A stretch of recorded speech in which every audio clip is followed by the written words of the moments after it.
And 5-minute countdown has started.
Okay.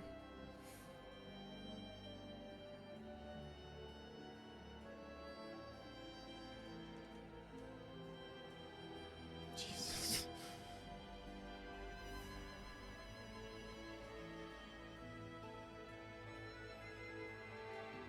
Mm-mm-mm.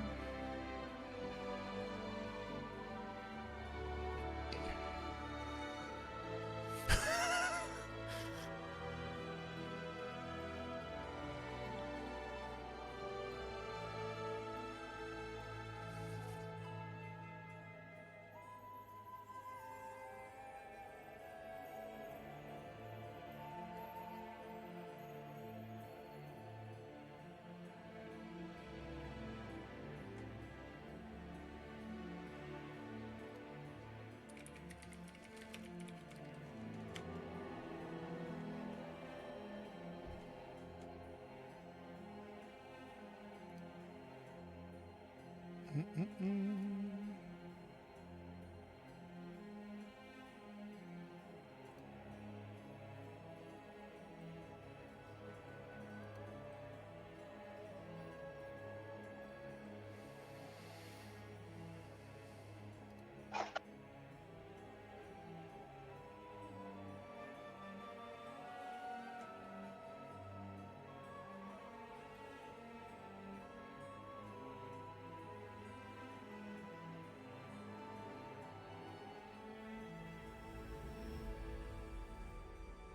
People are slowly trickling in.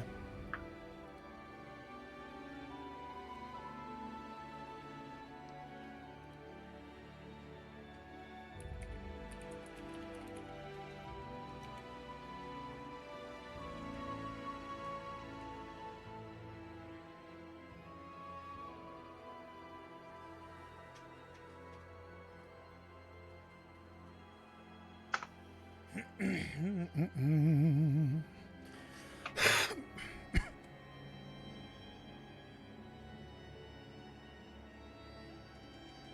Everybody's so quiet.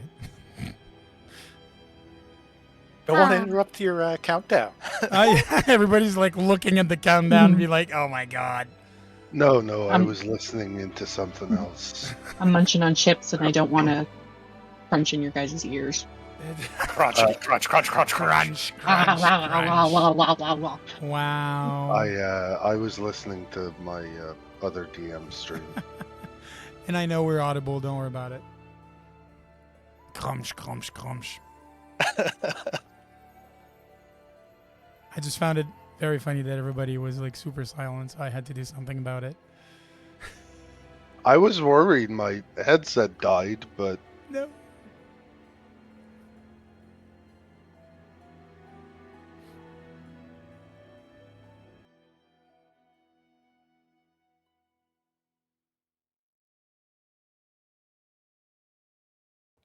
Yeah, I went to a LARP this weekend. I'm sorry, my voice is you're gonna have bat crit tonight.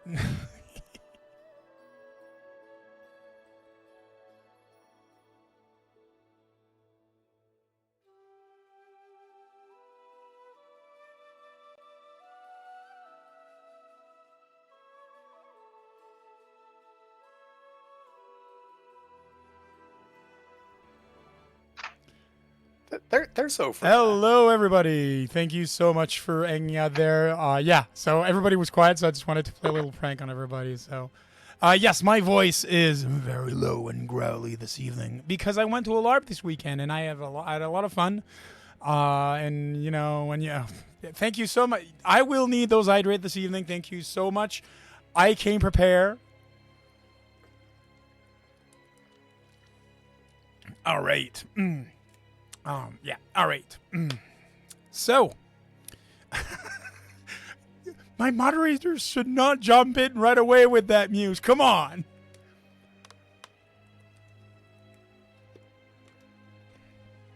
All right. So, okay.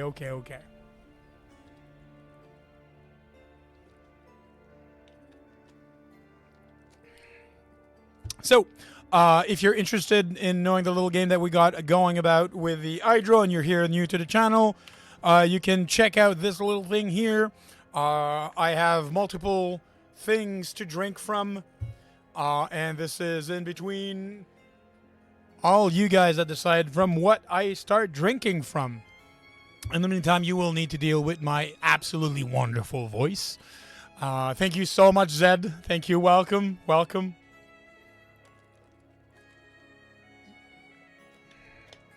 All right, so that's one bottle down. So, a few little things before we start going and that we start playing. So, coming up, we have in September, we're going to try to make a few little activities. We're still having some things planned with other content creators, and hopefully, we're going to be able to make something awesome for you guys to even participate in. I don't want to give too much details about that, but stay posted on Discord if you're not already on Discord, or Instagram and other social medias that we have. It's going to be one way to keep yourself up to date with what's going on. If you are not on our Discord, you can check that out right there. We're currently looking for two type of position to fill. We are looking into creating a wiki for the Crit Crafters that will include all the details for everybody that's been a cast member, that's been of the characters that we're having, of the campaign settings that we have, and pretty much all of these information to be contained there. So if you're a Wikipedia or at least a wiki expert and you're passionate about the content that we have, please just go check it out. Send me a DM on Discord, and we can start talking about how to set that back up. Another thing that I'm looking for, and I'm going to be a little cryptic here. I'm looking for people who have Age of Conan, yes, the video game, and that are interested in building certain things. And that will be the limit of that special project that I'm going to talk about. That's something that we're going to be. Yeah, it's cryptic. Yes, absolutely. Thank you so much, Muse. So it is mysterious, and but it will be going to the creation of original content that we're going to be doing.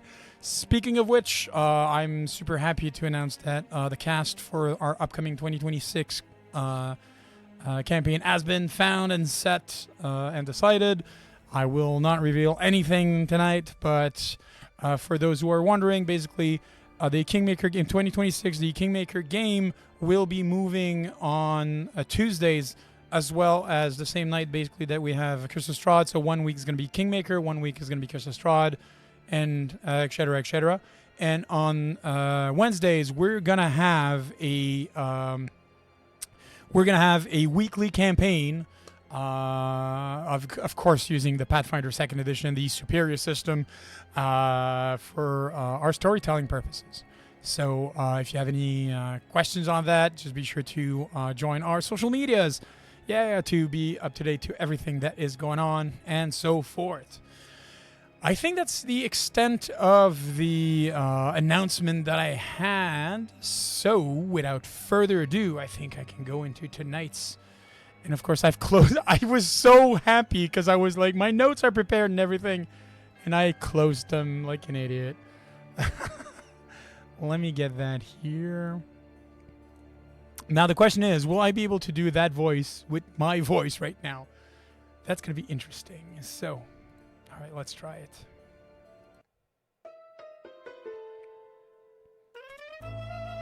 There's a place, you see, called Valaki, a town with eyes that never close and walls that whisper. And into the town 2 souls, Irina and Cyrus, walked with purpose, both grim and unforgiving. They sought the Wachtha family, a noble line with hands that held more than power by the townsfolk that the townsfolk dared to admit. They'd been promised a job, something that smelled of danger and darkness, but their need was greater than their fear, a need to meet Irina's long-lost friend Stella. After meeting with the Wachtha, they moved towards the church of St. Andrew, a place where whispers of the dead are said to gather beneath the pew. But before they could reach the holy doors, something fell upon them, something that made the world bend and twist so fast, so vicious, it broke the very air around them. Cyrus was torn asunder by speed no mortal should possess. The shadow that descended upon him moved faster than thought, faster than death itself, too fast. A blur, a streak of darkness, and then blood. So much blood. It wasn't the work of man. No, not a man of flesh and bone anyways. Irina, with fire in her heart and terror in her eyes, dragged Cyrus through the church's door, hoping the holy ground might save them both. But inside, they found something far worse. There, kneeling at the altar, her pale face illuminated by the flickering candles, was Anastasia. Her lips moved in prayers, but it was a mockery, a prayer made of knives. And the smiles of her, it wasn't one of mercy. No, but something darker, colder. And as she and Irina stood there, the church felt less like a sanctuary and more like a trap. The air grew thick. The walls seemed to lean closer. Meanwhile, a shadow gathered around over the church. Others walked their own path, each drawn to mysteries that seemed to beckon them with cruel intent. Tim, the scholar, moved towards the general store, a place rumored to hold answers to questions that should never be asked. His ancient book, a tome that hissed in tongues and bled secrets, burned into the hands as he searched for a way to decode its deadly meaning. And then Kristrid and Mars made their way to the big top, the circus that stood like a smile painted too wide, full of wonders and terrors. Mars was looking for his lost friends, but it felt like the pull of something darker, something that had changed his friends, changed them beyond recognition. And Kristrid, she felt it too, the darkness that waited in the corner of this god-forsaken place. In the end, when all was said and done, the one place that they had sworn to gather and meet after their chores done was the Blue Water Inn, at the heart of the town, where the air tasted less of blood and more of salt and fire burning low.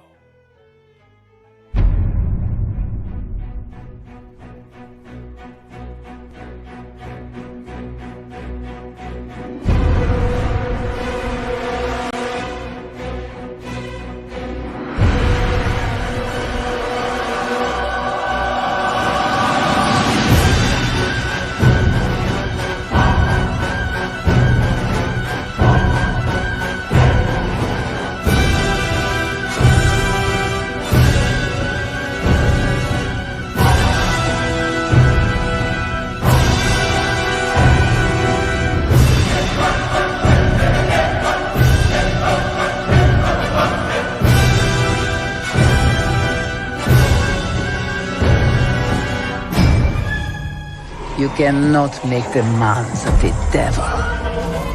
For he is the ancient, he is the land. And you are trespassers.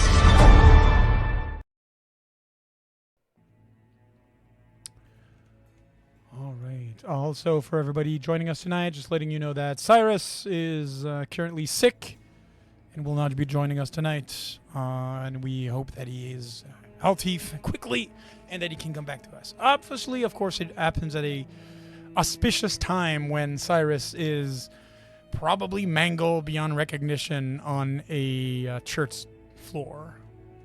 But that being said, Timothy, you pushed the door of the general store, simply labeled general store, within the town of Valaki.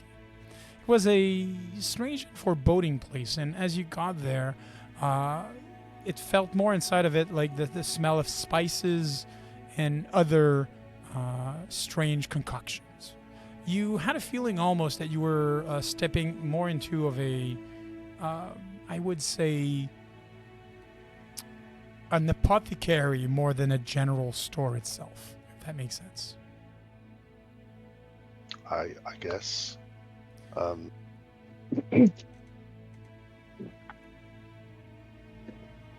You As- move, oh, go ahead, sorry.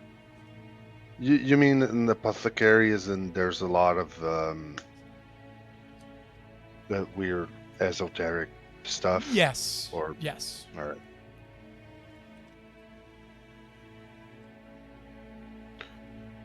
I would go for to look for someone. You advance slowly towards the main counter, and a young woman is there in the process of seeming to be drawing a reproduction of a flower that's sitting just beside her on the counter. She takes a second and readjusts her large, oversized glasses as you move towards her, and she, like, still leaning on the counter, kind of like looks up towards you in an inquisitive manner, but does not ask you any question directly. You have a feeling that probably service is not her strong suit. Sure. Whatever. I don't need someone nice. I need someone knowledgeable. So I will ask her if she has someone who can translate. We may have be somebody for you. Yes. What language are we looking to translate? I have a memory blank. Can I see perhaps the document that you wish to have translated? Yes, I will show her the book. Excellent. Her eyes grow wide at either at the quality or maybe the size of the thing you're asking her to translate. While it's like very thick, you will remember that it's more like several slabs of stone maybe that's been bounded together. So when you open it, there's about perhaps 10 pages at most within the whole thing. She's gonna look over at the text itself, and where have you found this? I'd rather not say. Fair enough. I can understand. I've seen scriptures of the same language before, but my capacity to decipher it might be a bit more limited. I mean, I Timothy knows the language. Bob forgot the language because it was the language. It was. It is Nicril. Thank you. And so I will share that information happily if it helps forwards the. She seems to be penning the name of the language that you mentioned, kind of like committing into memory on paper for a second. And she's going to be like, going through the pages of the big book with quite a confident care. I fear that I probably do not have enough material to decipher this, but if you wish, I can tell you where you can find other scriptures of the sort, and if I have perhaps a few more words in the language, I can decipher it then. Very well. She's I gonna. will request for these scriptures for you. She takes a second and will bring you to a map that she opens up. She points to the road directly across Lake Baratok, right here.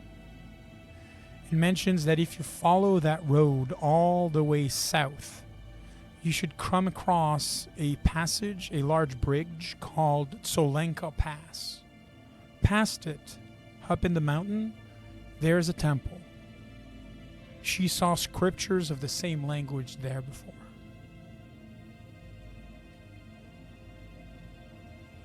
And she points at that structure here on the map. All right. That'll be 2 gold.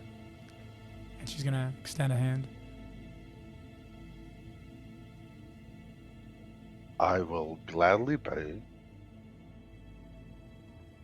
Excellent.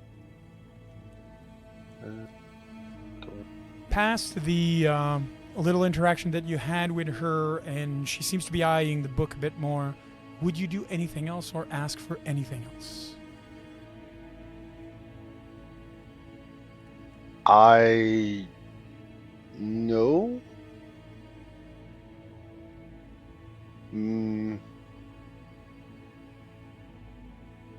No. No?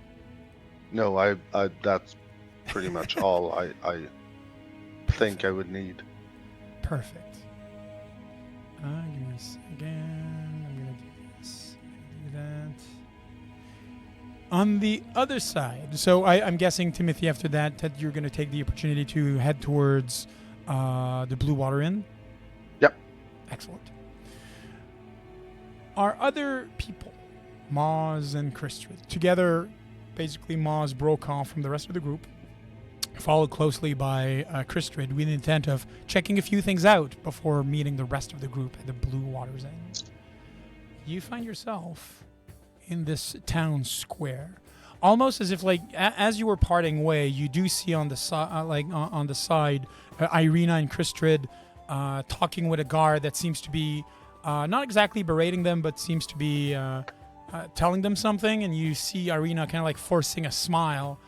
And like trying, you have a feeling that she's probably trying to make up some kind of excuse for Cyrus not smiling, and they both basically keep moving on towards the main road itself.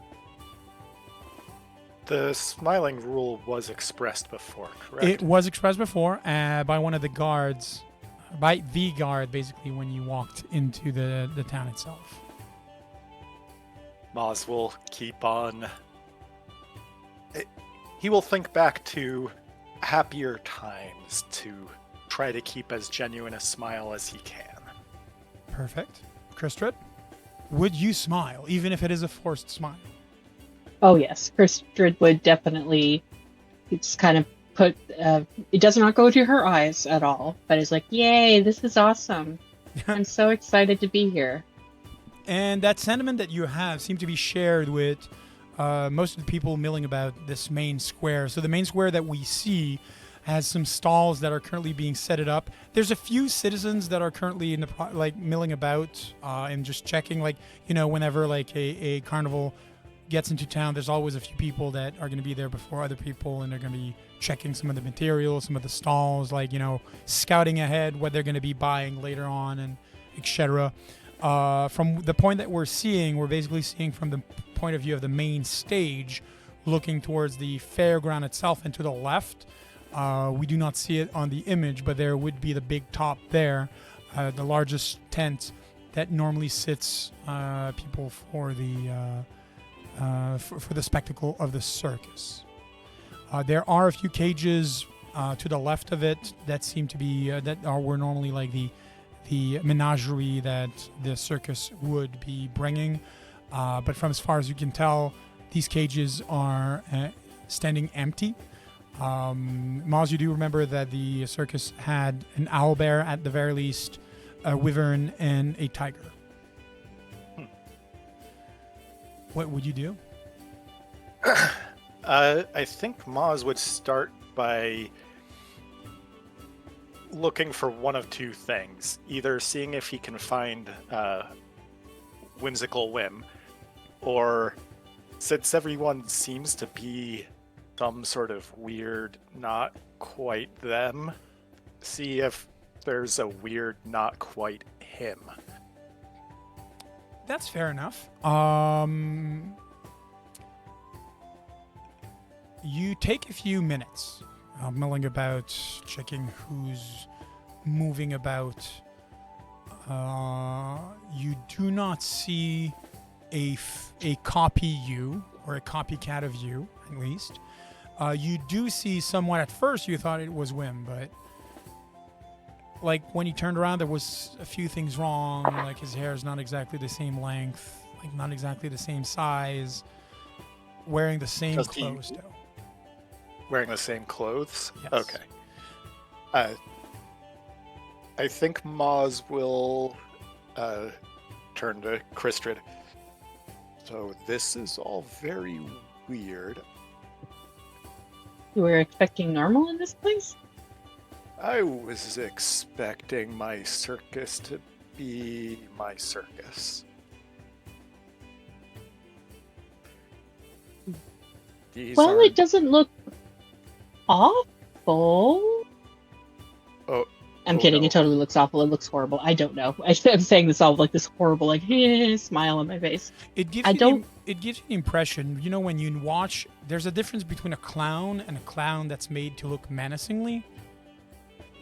This looks like the latter version of a circus. Are there any games that we could go play? If there is what, sorry? Any games that we could go play?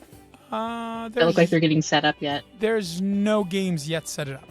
And yes, as Jensen basically explained, the difference between Bozo and Pennywise.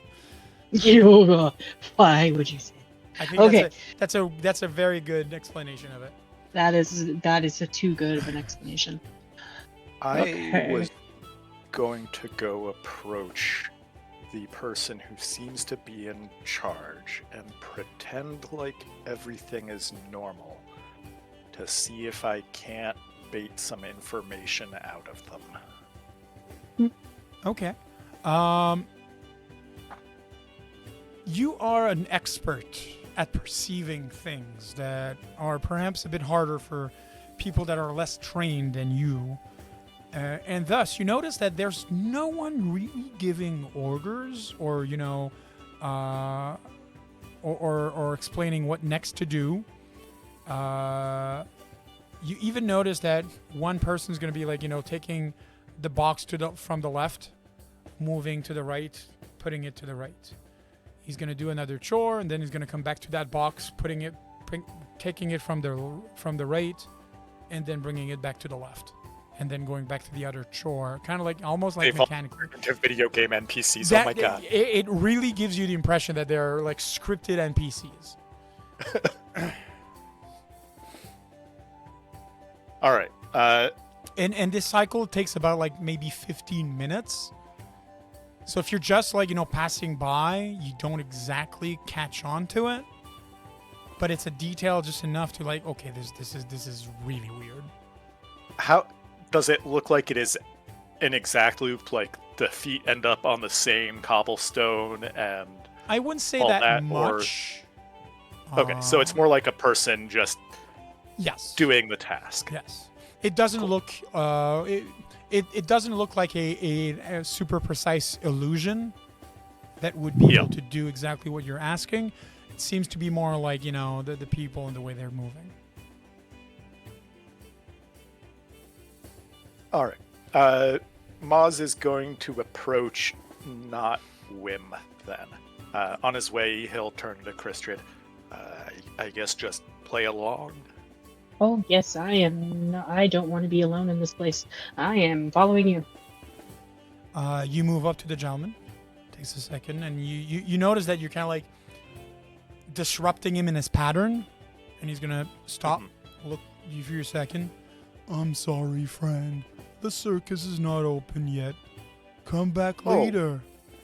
Whim, that's fine. No, that's fine, friend. I just came to say hello, see how things have gone since I left. Looks like all the animals are gone. Did we lose the manticore? I'm sorry, the circus is not open yet. Come back later. Do you not recognize me, Whim? Wilbert, really, is this a way to treat a friend, Wilbert? I'm sorry, the circus is not set it up yet. Maybe come back later? And you're gonna notice that in the process, his feet are kind of like fidgeting in place. He's not going around you, if that makes sense. Yeah. Can I incite him to try and see, like, is he getting annoyed or frustrated or just saying this because that is what he needs to say? I will have you roll diplomacy, please. Okay. Thank you for the hydrate, Sparkle Mandy.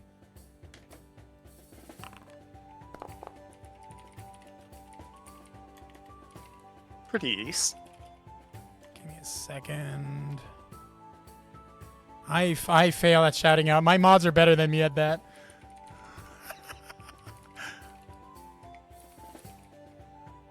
Give me a second. I'm trying to shout out someone. Oh my god. I'm failing. This is hilarious. Here we go. I got it. Yay. Yay me. 32 is more than enough.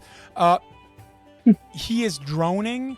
While there's some degree of intonation in his voice, you feel that there's no true intent behind them. I did the thing. Okay. So, like, there's no annoyance. There's nothing there. No. Okay. It's real tempting to just push and see how far that goes, but I doubt it ever does. So, all right. I'll do that then. You have a good one. Thank you. See you when the circus is open, eh? Absolutely. All right. What would you do then? Jesus. Thank you so much for the... Oh my god, are you fucking kidding me? Holy fuck.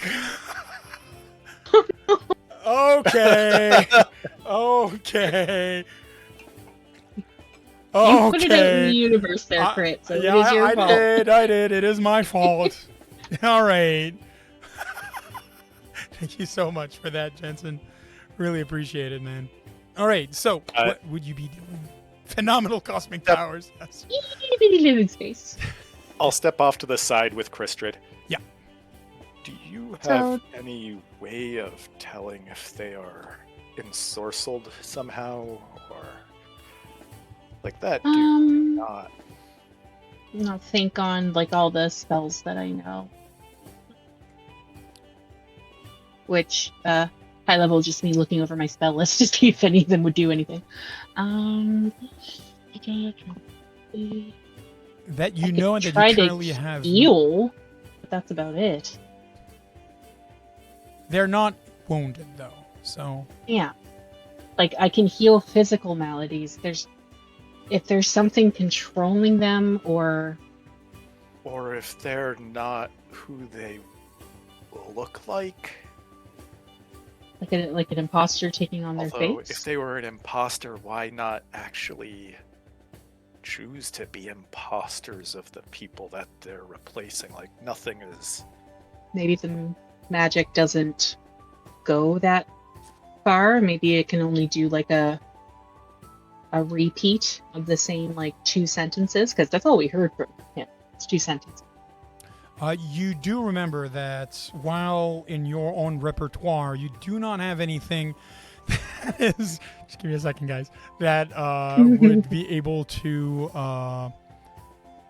note anything of the sort. You do remember that you saw Timothy cast a detect magic at least multiple times since you've met him. Yep, Timothy was my next thought of going to Yeah, get him. I think this would be something more suited for the wizard. Some arcane over divine. Probably right. Oh, wait, Alright. sorry, I wasn't smiling.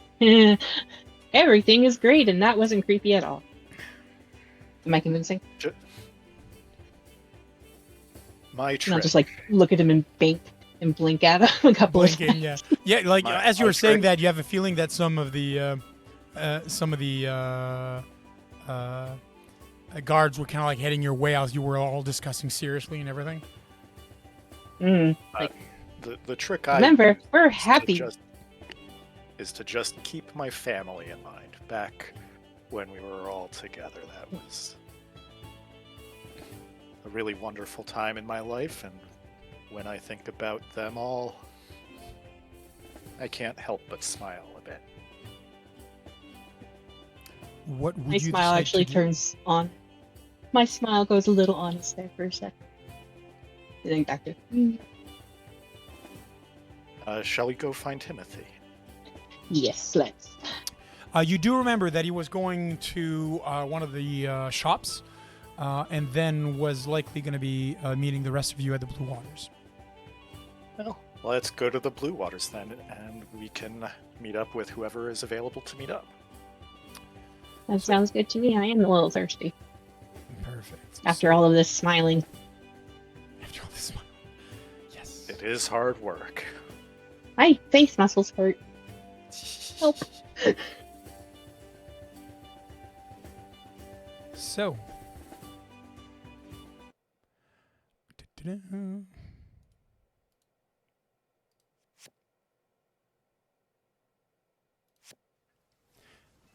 The Blue Water Inn sits at the center of the town. It is this old inn built in a barn and with two layers that do not even seem to be fitting one upon another. At the bar stands a beautiful woman, likely in her mid-40s.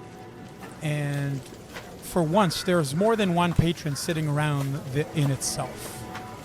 At the back sits a staple.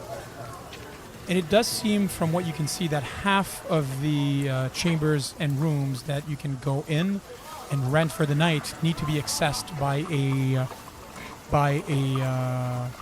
an outdoor staircase leading up.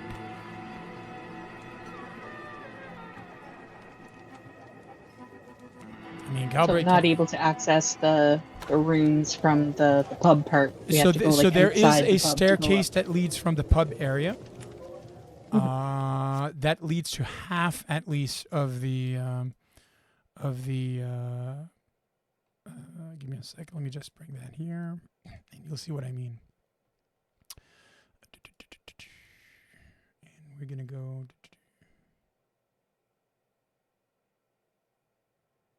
Like it's quiet, very quiet.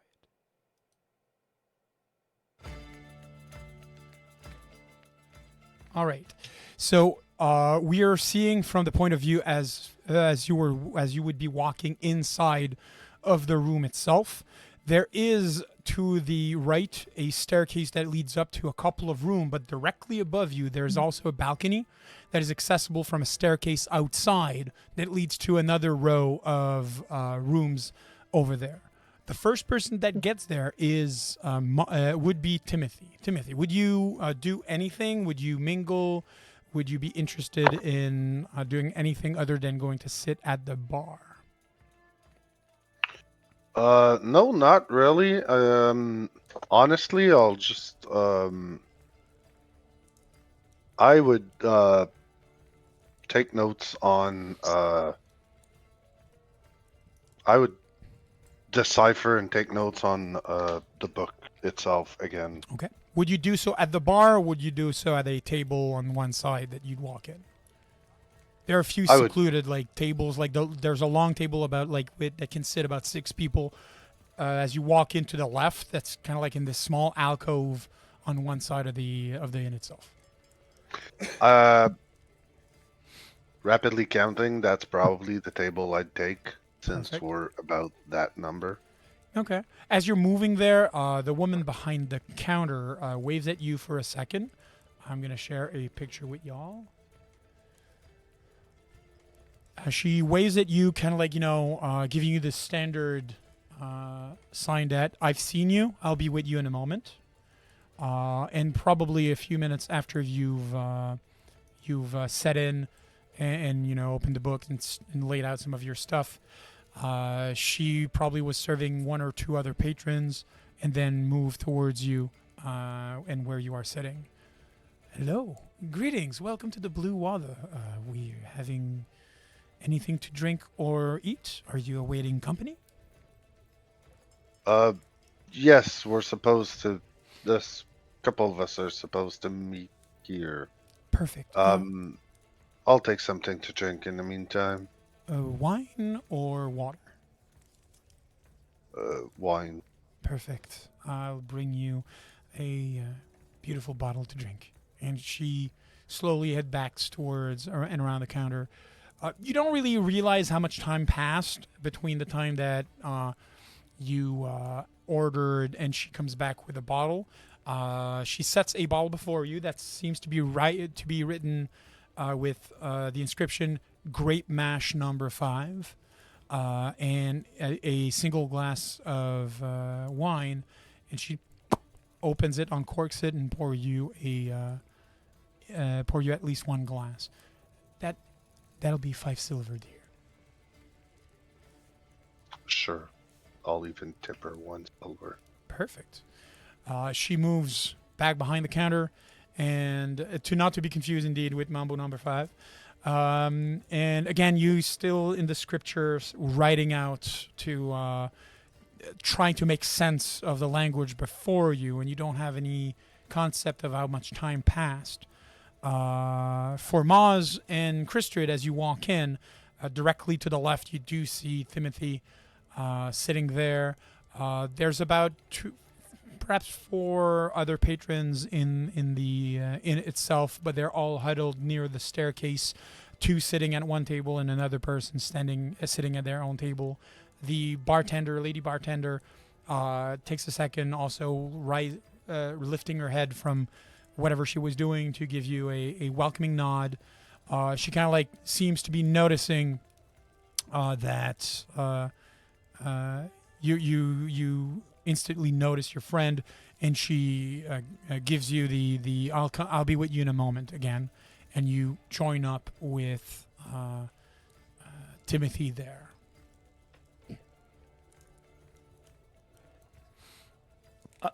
Yep. I'll sit down. Sure. As will I. Timothy probably doesn't even realize you got there. I kind of like just poke him with my finger. Hey, I don't want anything else, ma'am. Thank you. Timothy, Look. wake up. Oh, it's you guys. Sorry. I was, yeah.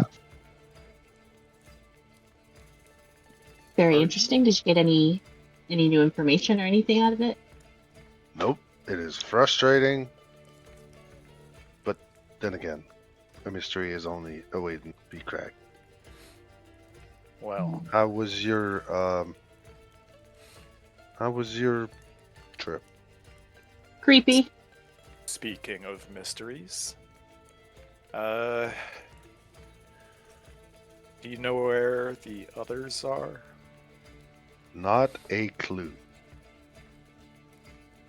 I think They I were supposed to might meet us back here, weren't they? We were quick about our business. They might be handling something. Are there ears and eyes on us? Maz is just going to quickly do a scan around the room to see how much attention is being paid to them. So the second table from where you are. So if you're sitting, just give me a second. So if you're sitting kind of like here, at this table, there's an older gentleman. You feel that he has a beard, messy white hair. His clothes seem to be like a tattered mess. Seems to be like, just a hand on his glass. There's a bottle beside him at the table, and he's just blankly looking in your direction.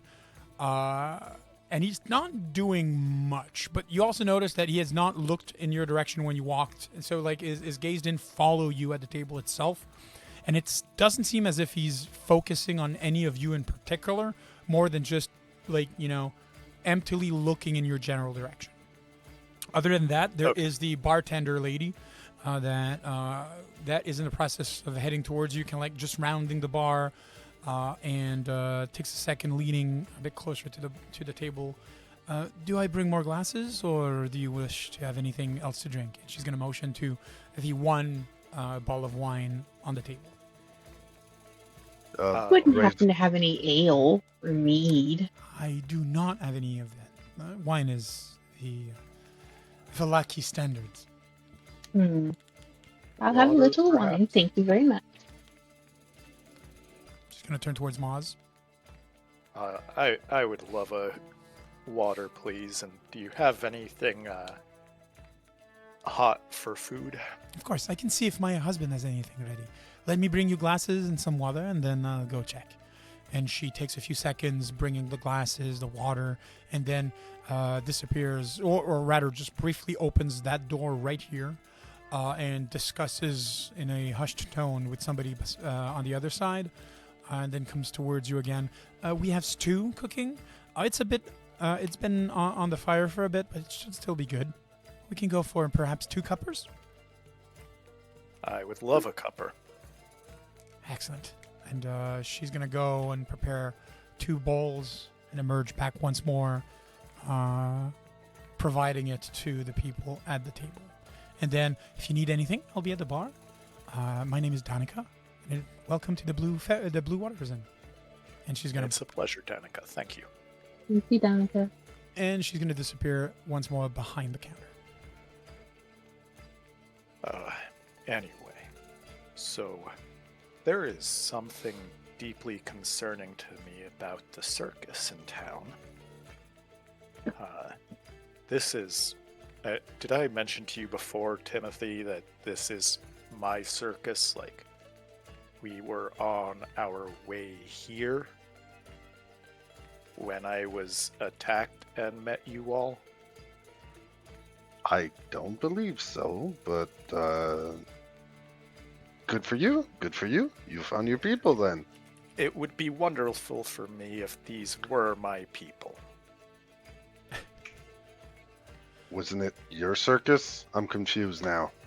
The signs say it is. I mean, not my circus, but the one I was traveling with. No, this is semantic. Get to the point, Yes. Moz.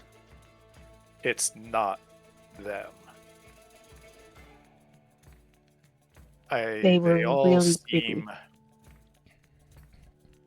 I don't know. They're not doing...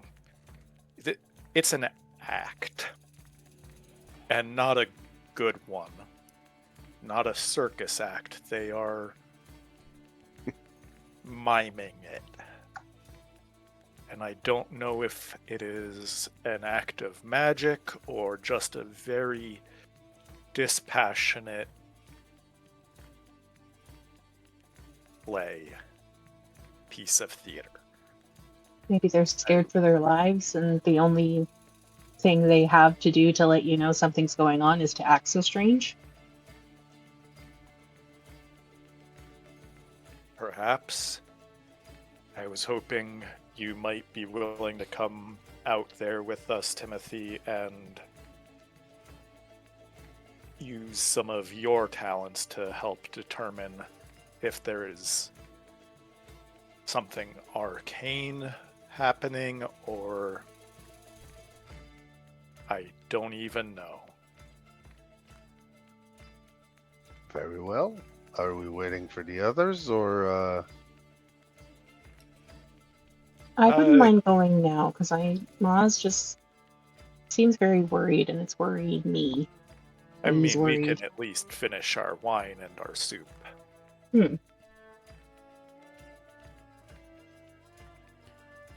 You slowly finish your meal.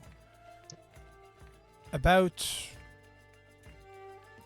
80% in. You're almost done with your food. You do hear the tolling of St. Andrew's Church bells ringing loudly.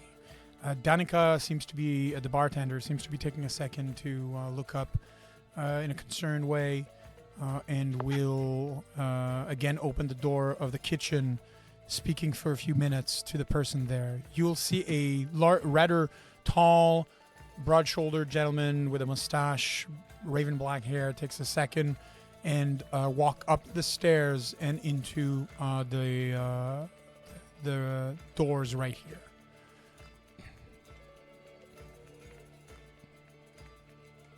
Something amiss, Danica? She takes a second, and we've had unfortunate accidents, and normally this is the way that the church has been calling the guard, whatever we have for a guard, so I'm guessing that something happened at St. Andrew's again. Do we know that Irina and Cyrus were headed to St. Andrew's? Yes. No.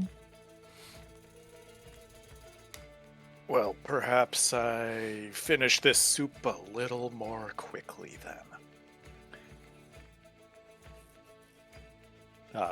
Maz will down it as quick as he can. Sure. I'll join in with the wine. Excellent. I'll just chug the wine, a little bit of liquid courage to deal with whatever fuckeries we're about to deal with again, and just gulp.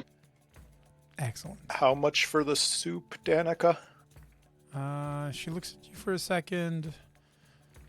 It's on the house. Thank you. I'll still leave a silver by way of tip. Me too. Wow, she's gonna be rich. And then you leave. And leave. Yep. All right. So the party was at the Blue Water Inn, and then headed towards. Oh, that's not the right one. Let's put on this. Yes, thank you so much.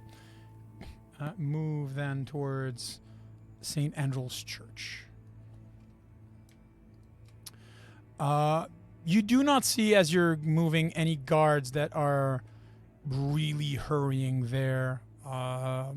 You even have almost a feeling that some of them are avoiding literally the place. Just give me a second. Let me just see one thing here. All right. And you arrive at the church. It's more quiet than maybe comfort would ask. It's still somewhat... there's still a sun up in the sky, but like it's in this last dying moments of the day. And as you kind of like turn that small, turn into the main entryway of the church, you see someone walking out of the church. You recognize the woman for having met her in Castle Ravenloft. She is blonde, perhaps in her early 20s, beautiful and gracious beyond measure. Stands before you, actually casually walking out of St. Andrew's Church, is Anastasia, licking her fingers that are strangely seem to be marked with maybe blood. You're not sure. She is almost halfway towards the gate where you are standing before she finally notices you and just smiles. Oh, hello. Hello. Pleasure to see you again. We were just going this way. Of course you were. Please, don't let me stop you. She's gonna move aside, letting you walk in if you wish. Maz will walk past her. What would the others do? I am terrified. Like, what has happened to my friends? And I kind of hurry on in. Perfect. Timothy? Same. Excellent. You walk in, and she walks away. You are confronted with a scene of. Just give me a second. Let me. Here we go. Right beside the stairs here, on the ground, is the form of a man. Dark clothes, somewhat familiar. Standing beside that the fallen form of that person is a woman, Irina, kind of like looking in your direction, perhaps slightly stunned at a conversation she just had. On the ground beside her, there is a priest that seems to be in the process of trying his best to maintain what you now realize is Cyrus on the ground, bleeding profusely, his blood pooling about his form. There's a few other individuals that are in the chapel itself, seeming to take notice and in a mixture of curiosity and worry, are starting to huddle around where Cyrus is on the ground. What will you do? Well, I immediately run to Cyrus and check to see if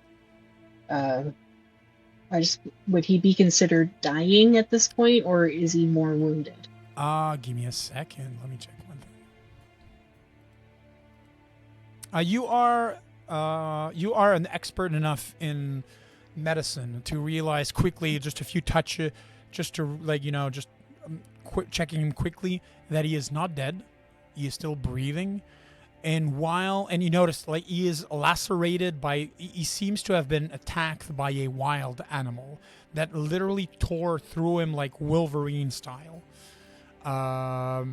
There's like he doesn't have any bite marks, but it's the viciousness and savagery behind the attack is like, it makes you take a step back for a second of like, oh my god, what did that?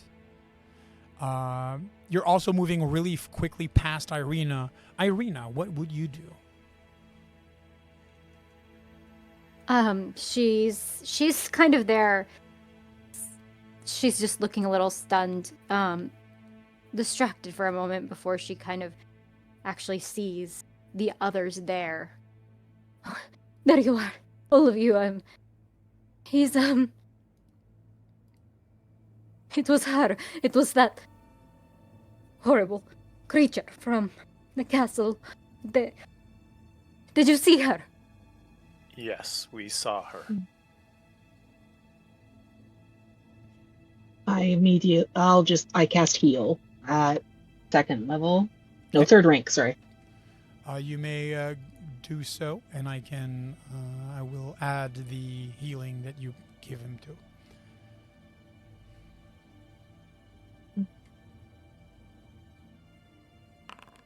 Are you safe? Are you okay? She, kind of gives a weak nod. Alright, but, I'm more concerned about, the danger I might be putting you all in near you.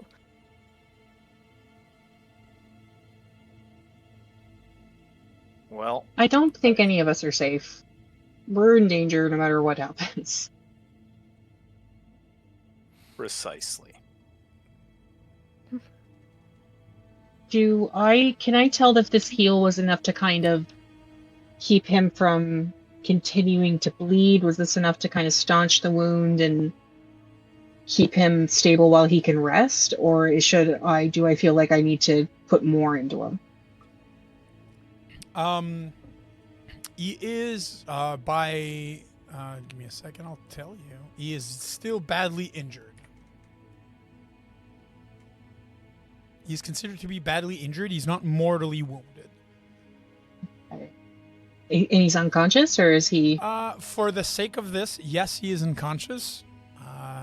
By standard rules, he would have regained conscious, but if that makes sense. Yeah, that does make sense. The story is there says a way that he's I still can? unconscious. Story-wise, it makes sense. I just want to make sure that that Christian would know, okay, I can just let him He rest, is he's out of not going to danger, die. yes. He's out of danger. Okay, yeah. Yes. Thank you. That is what I was looking for. Is he out of danger? I'll kind of lean back, and now that I know he's out of danger, I'll look at Irina and kind of give her a look over and go, did you get hurt anywhere either? She just kind of shakes her head. It happened so suddenly. She's just... Cyrus went off down that alleyway. 2 seconds and she... I don't know how. She was so fast. And she came here and spoke to me, and she'll try to get at every one of you, anyone who's been kind to me. Well, then we should stay together. Yeah, no more splitting the party. If you remember, GM, I cast Life Connection on Irina. Yes. I think that would still be That would on still there be now the that we're same within a page. mile of each other. Yes. Yeah. Let me And just check. it says I can sense when she takes damage, so I don't believe her. She might be hiding something, so I just kind of want to be do I sense she's taken any damage because of that spell? Okay, so here's what I'm going to do. I'm going to cast it for you. And I'm going to give it... No, I cast it before we went to bed. yes, but it is currently standing as not casted. Oh, okay. So I'm going to indicate that it is casted, and the life connection is in effect. Perfect. Thank you.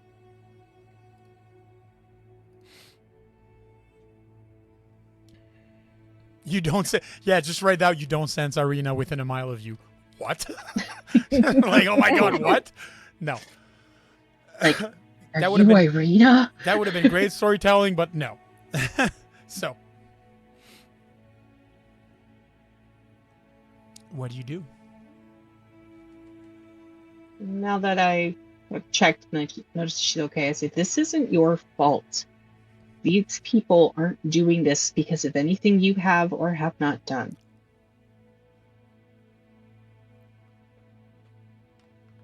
Right. Sure. I appreciate that. I just want to make sure that all of you are safe. We get Cyrus to safety first, and there was something we were going to do, but my everything is a little bit clouded now.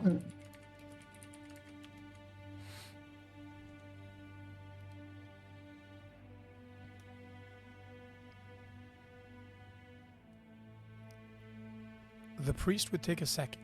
And you notice, by the way, Krista, that the priest beside you has given Cyrus some medicine, as in wrapped his bandages and so forth, but has not applied any type of divine spellcasting.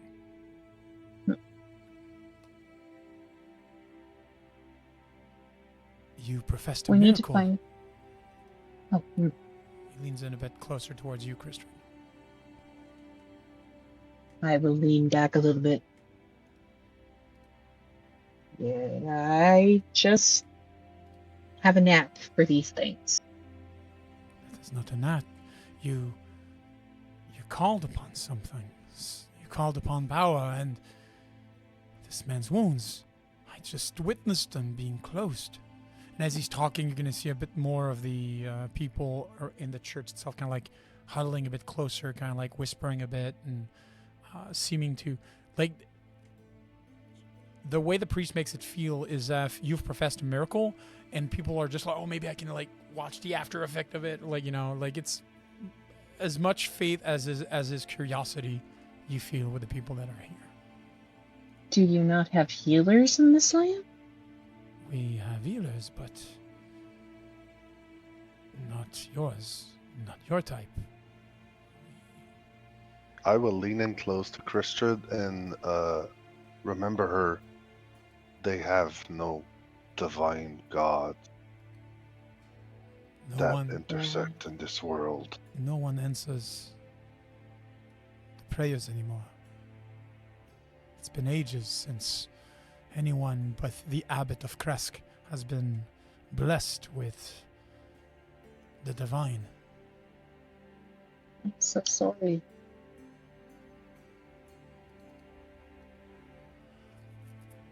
Can you tell me something? What would you like to know?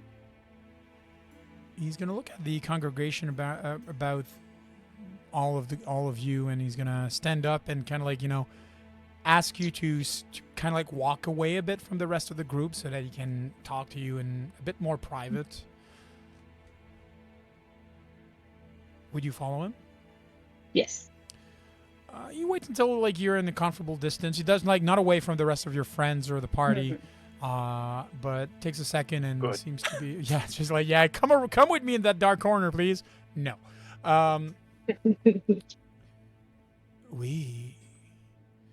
this church has been a heaven for protection against the devil, and recently we've had a theft.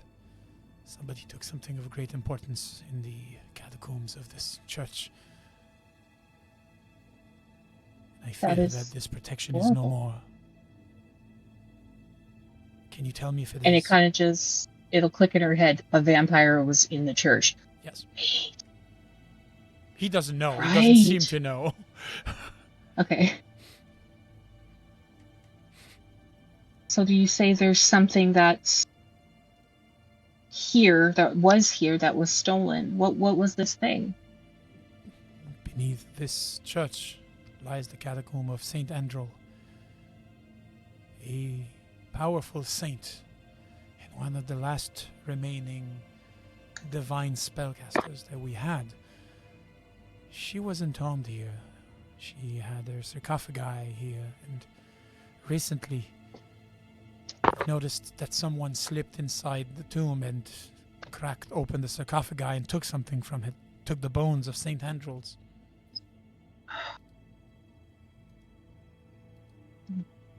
I almost say out loud, "Is nothing sacred here?" But then I realize where I am again and go, "Nope."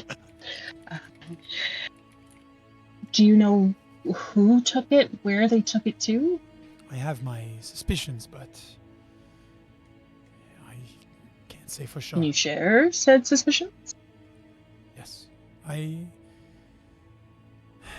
going to take a second, and he seems to be gathering his thoughts for a second. While he does so, would Maz, Timothy, Irina do anything else? Maz is keeping a close eye on Christrid. Okay. I think Irina's staying near the bunch, but I think she's a little bit, she's still a little bit stunned, so she's kind of just following the rest at this moment. Okay.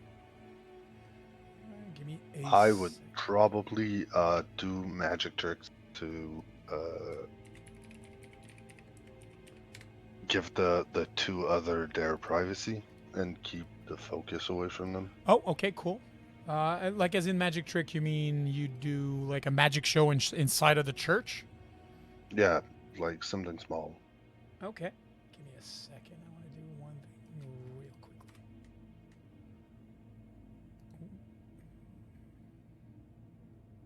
I just need one thing here. What is that? That's what I need. This is what I need.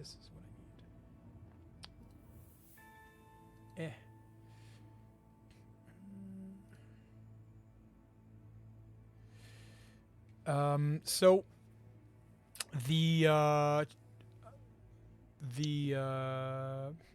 priest would first of all introduce himself as Father Petrovic to Kristrid, while you notice that we have Timothy kind of like diverting the attention elsewhere.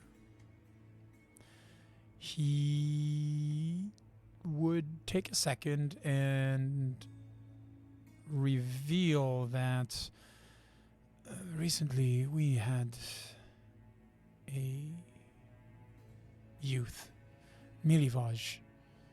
He's from the orphanage.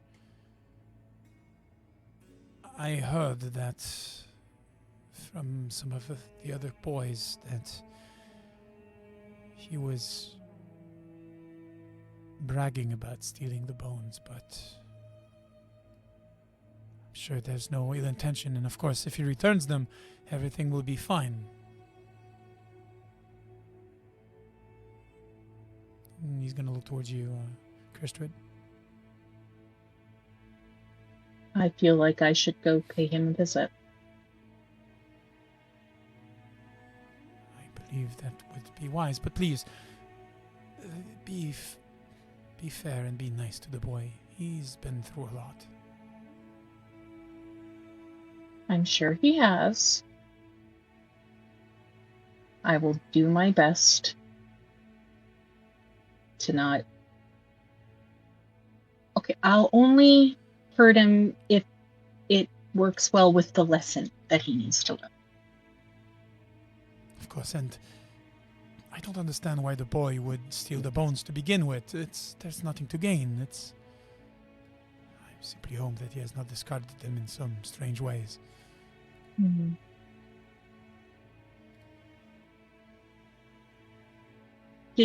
Forgive me, did you tell me where he was? He is normally found, if not in the yard here, he will be able to be found normally at the St. Andrew's orphanage. He's one of the older boys. He should be there. What's he look like? He's tall, broad-shouldered, not a beard yet, and black hair perhaps reaching up to his ears. Hmm. He seems to always have this scowl, always seem to be angry at the world. Well, from what you're telling me, he has good reason to. He's a good boy. He just made poor choices.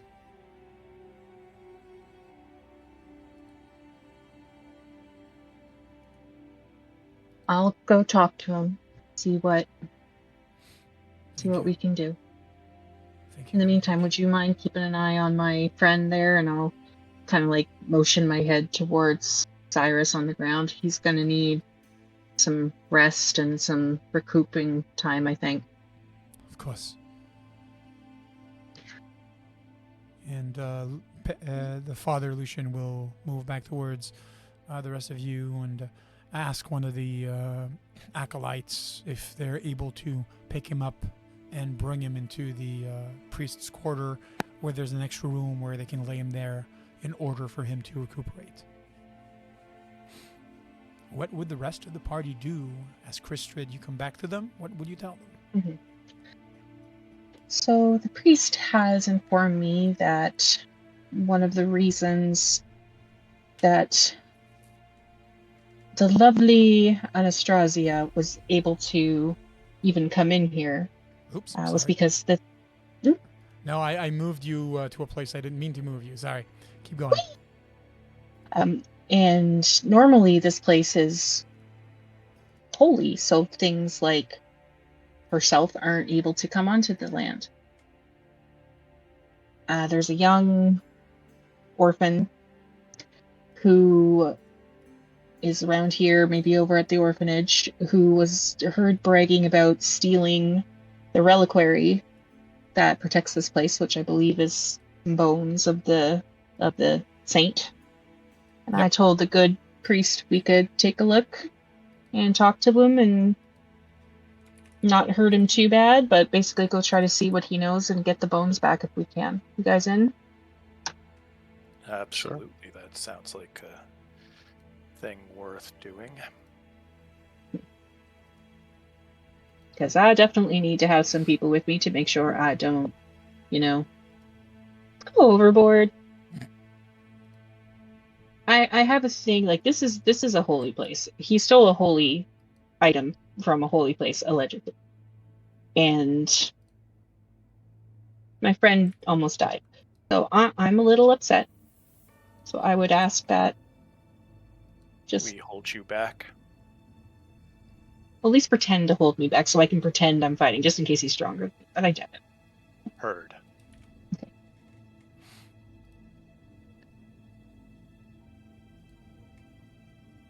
So, what would you do?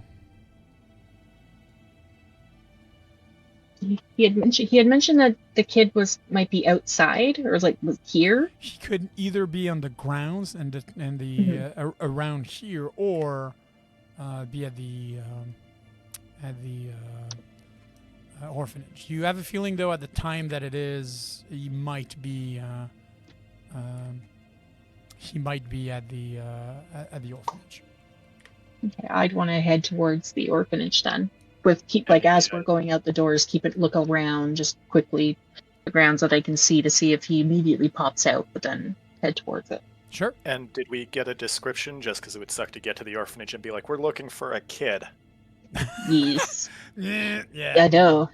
Hi, but what kind of kid? I came with a craving. No. We want to. Yes, he did tell me what it. Good lord. He told me what they look like. And I'll just give the description that the gentleman gave me. All right. Give me a second. Irina,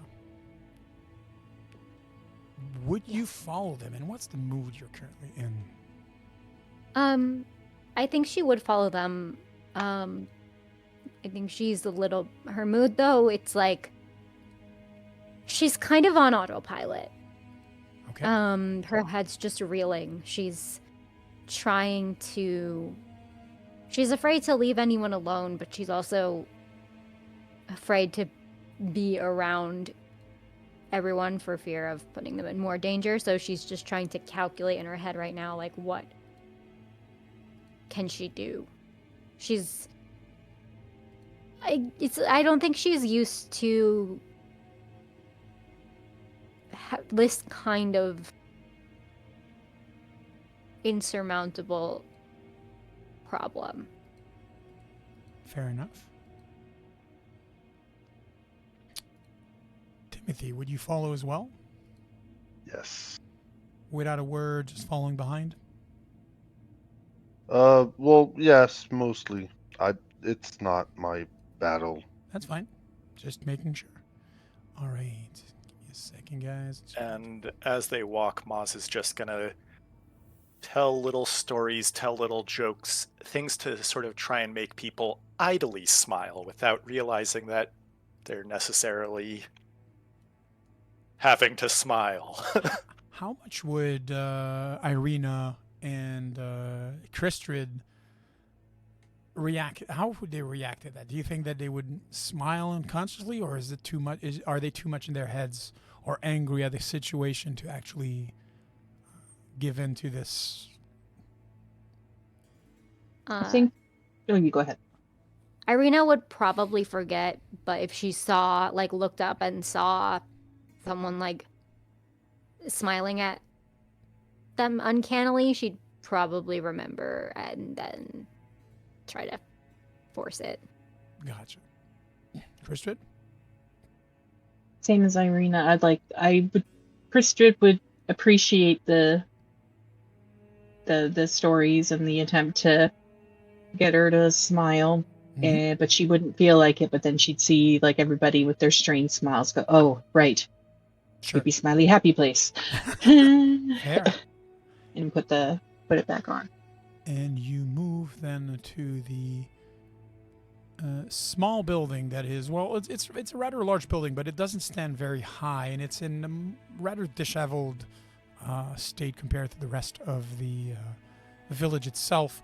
The orphanage has its quantity of smaller children milling about as you approach. There is, of course, a person that seems to be in charge, seeing you, kind of like, looking over, and she does come towards you in order to ask you what she can do for you. Hello, I am Kristrid Honey Whiskey. I am here on behalf of. Wait, did I get his name? It was like of the priest at St. Andrew's Lucian. Church, Lucian, Father Lucian at St. Andrew's Church, and he told me there was a young man here who I might be interested in talking to, and I try to not appear murderous or upset or angry, just kind of like mildly curious, like I might be interested in taking on an apprentice, and wanted to talk to him and see if what his feelings were on the matter. So you were about to get a diplomacy check, but I'm going to ask you instead a deception check. Because you're lying. I'm a liar. All right, where's my deception? We don't have the same cleric of Saren. We don't have the same. Yeah, My dad. Barovia rubs off on people, I guess.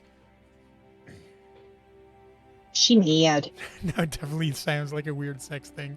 Oh my god. Hi, Rugby Star.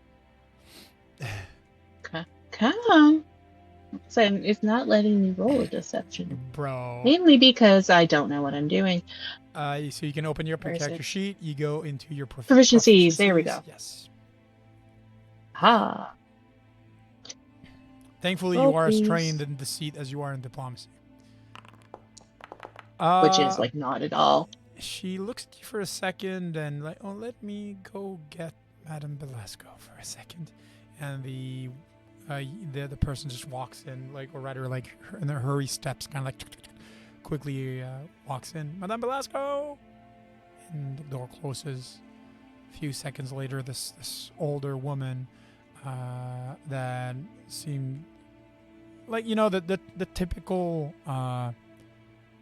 The typical 70s, or even I'd say the typical 50s school teacher that seems severe beyond reason, high collared dress, her white hair pristinely placed and into a braid. She seems like she doesn't seem to have any ounce of gentleness or care about her. She looks at you severely, almost like lifting her nose to give the impression that she's looking she's looking at you from even higher if she could. No, she definitely is. I'm at work. I'm short. What can we do for you this evening? I'll repeat what I said before, basically saying I've been sent here by the father, looking for An apprentice, yes. an apprentice, and he mentioned there was a young man here who might be interested in it. So I just wanted to speak with him. And She's gonna roll her eyes for a second. You may drop the act. I was not born yesterday. What has he done? I would not assume you were born yesterday. My knowledge, he hasn't done anything. That's why I wanted to talk to him. She's gonna raise an eyebrow and gonna be like, mm-hmm. You feel that she's not trusting you, or she's not believing you. She's gonna cross her hands, kind of cradling her elbows for a second, kind of measuring of. Maybe he might have taken something from the father, but that's kind of what's interesting me about him. I could use the help of somebody who was sly. I see. Let me go get him. Thank you. And she walk inside. takes about 2 minutes, after which you're starting, like, there's clearly like a younger man's voice yelling after another older woman voice, and there seem to be in a yelling match. Takes a few seconds, and then the door swings open. He like turns around, curses at her, closes back the door, looks towards you, and like, what? Stands before you this younger gentleman, about not exactly 6 feet, as he's not like finished growing. Clearly, he's going to be broad-shouldered. He's decently good-looking, blue eyes, black hair, kind of like up to here. He has a sharper nose and seemed to be used to frowning by the creases he has in the skin, and the way that he's always like, seemed to be seriously looking at you, and you're not sure if he's angry at you or if he's angry at the situation.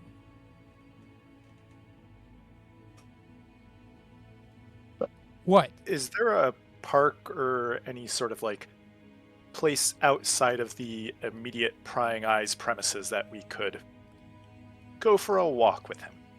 That you've seen? No. All right, well, a walk itself is just fine. I'm not going anywhere with you. Just here is fine. What do you want? Very well. Crystrid, don't do anything too rough. Her eyes twitching very, very, very much. Hello. Which is, how you greet someone when you first meet them. You should try it. What do you want? For you to say hello. Hi. Hello. I said hello, not hi. There we go. Thank you. Was that so hard? Now, I'm not here to get you in trouble. I'm not here Well, you already to did. punish. Well, consequences of your own actions. I can't help that. My Anyway. actions? I have been sent here, or was kind of guided here, that you might know where the bones of St. Angela are. And I was wondering if you would like to step up and let me know.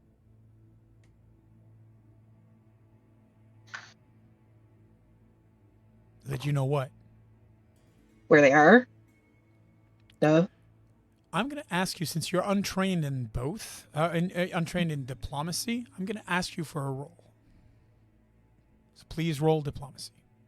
Diplomacy? Okay. It's going to take a second and sigh. Yeah, I took the bones. It's just old bones anyways. I don't know what the man wanted with it. He paid me good money and I got a gift from my friend. Oh, what was a gift? It was a stuffed doll. Just a stupid doll I bought in Blinksy. Must have been a good friend. What's it to you? He's Hey, gonna not blu- and he- everybody and has he's an gonna blush a bit. agenda. Not Oh, everybody has an agenda, and sometimes we just like to say cool because it was cool. Sounds like a genuinely nice thing you did there. Look, if you want the money, I don't have it anymore. I gave the bones to I the don't old man want van it. der Want the Voot. money. I don't know what he wants to do with it. It's fine. I don't have it anymore. Okay. Can you tell me where that guy is? Yeah, it's the Yeah. coffin maker. That's not ominous. And the old man's creepy, but Since- he has money and he pays. And money. So that works. Totally get it. I know. Now, are you going to get in too much trouble because of me saying this here?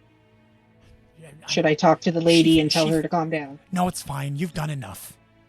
I'll probably just need to, I don't know, crash somewhere for a few nights and I'll be back. That's fine. You come find me if it's more than that, please. Oh, sure. I don't want you. And I just went, excuse me. I'm trying to be nice here to you, and I know it's probably something you're not What- used to. Well, I but- don't need it. Chill out. Well, fine then. I'm a strong, Suffer. independent man that needs And no then just woman. turn around. I just turn around and went, fine, Okay. and walk away. Like, come on, guys, let's go find this other person. As everyone goes and leaves, Maz is gonna lean down to this kid and just sort of like make himself look a little smaller because, like, yeah, this kid's gonna have broad shoulders. He's almost 6 foot tall. And Maz is just big. He's gonna. You feel that he's gonna realize now that like there's more people and like when you're standing like and he's gonna like, hey man, I don't want trouble. Hey, no trouble. Just a little hint. When someone's trying to be nice, let them. Okay. And he seems to like you have a feeling that he tried to lean back or at least step back, and his heel just kind of like tucked, like tapped the closed door behind him. He tried to stand his ground, but even with like your smile and just you massive like looming over him, he's like, sir. It seems to have understood the Would message. you like a coin to help ease the next couple days for some food and such? You're gonna see a wave of expression passing over him, and then he's gonna, no, I'm fine. All right, you'll learn the hard way eventually. I did. And I'll leave. All right. What would the party do? Oh, I'm heading towards, Beelining it Where- to yeah, the coffin maker. yeah, where the kid indicated. All right. So Yeah, speak to a man about a coffin and about some bones. Makes sense. I'll say as we're walking that, the guy who makes coffins would want the bones. Maybe he wants to bury the bones in a coffin or something. I don't know. as No, it makes no sense. It was already buried. This is Yes, but maybe he ominous. wants to be like, but my coffins are better or Christian, something. were Like you going to make excuses for the kid? dead First people off- dead people don't give Yelp reviews. First off, Moss, stop putting oil on her fire. Second of all, Christian, stop lying to yourself. You're feeding your own fire. Let's just ask the guy why he wanted the bones. And Make a on He face. will Go lie fine. to us. He will lie to us, and then we kick his ass. and Can on I that can I just kick somebody's ass? on that we will be taking our bio break. I need to refill some water continents because I've drank all the water I had. Thank you so much for all the hydrate and so forth. So we will be back. My players asked and my bladder's asking for mercy. So we will be taking 10 minutes and meet you back here in 10 minutes when we get back to the coffin shop. Take care, guys, and see you in 10.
Hey, we're back in advance, everybody. Yay, celebration. Yay. Yay, be happy. So, just before the break, the party had ventured to the Saint Markovia's orphanage, and ordered no, not Saint Markovia. Early return, yay! And of course, Jesus, I'm ready with my hydro. They Oh are my not God. missing a beat. They want to be sure that I got a full bladder to get in, like, in the second portion of this.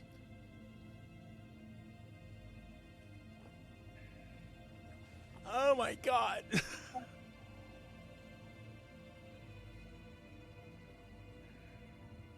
Thank you for the welcome back. Thank you so much for the hydrate. I'm taking several sips because I cannot do all of that in one, as much as I want. So.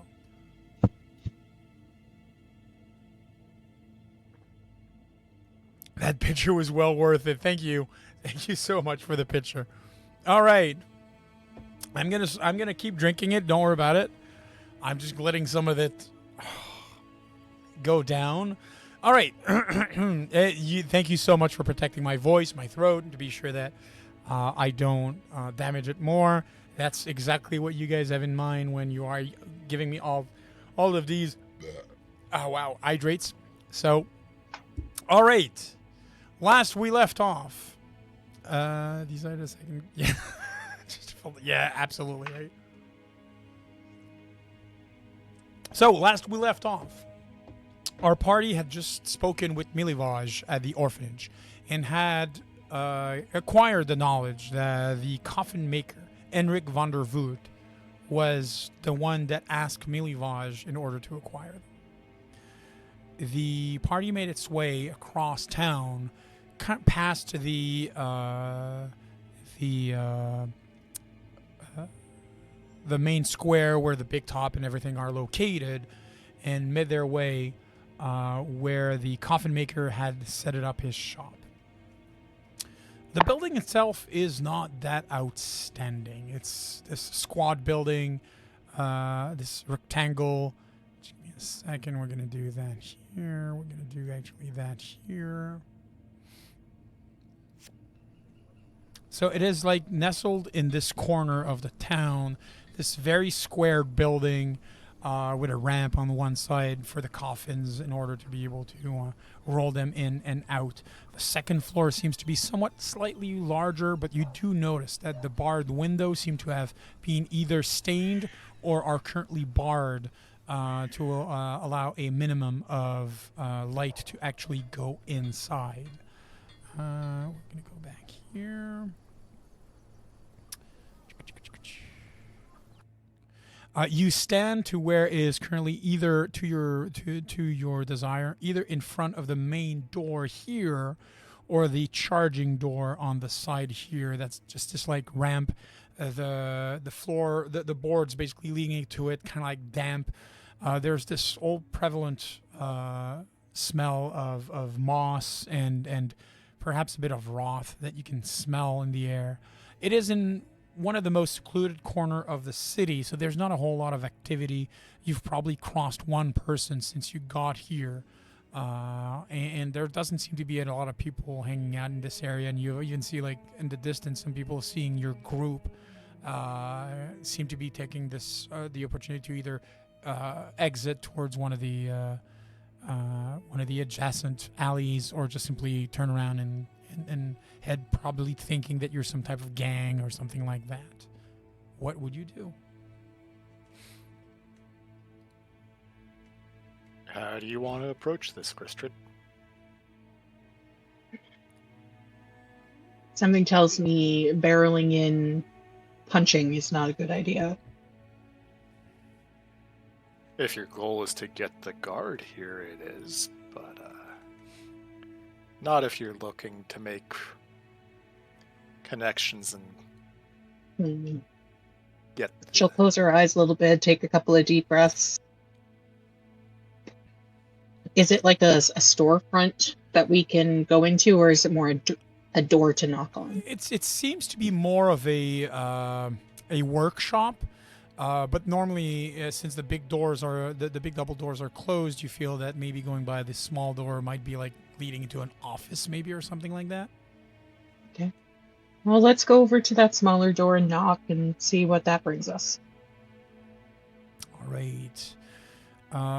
Not ominously at all. I'm gonna be bringing you here, I'm not suspicious in the slightest.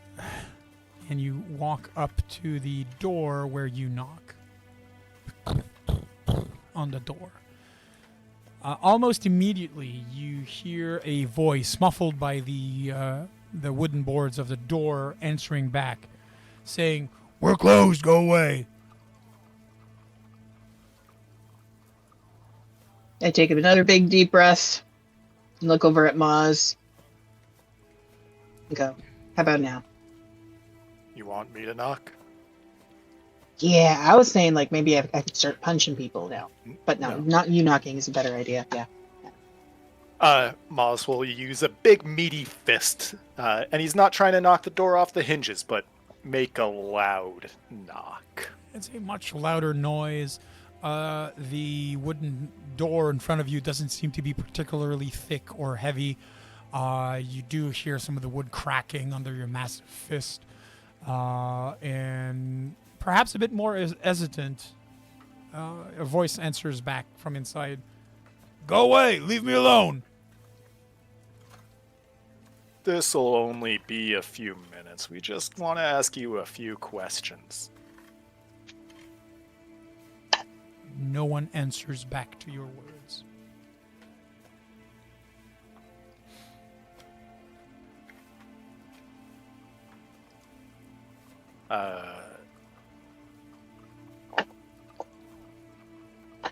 If the answers suit us, there might be a coin in it for you. Still no answer.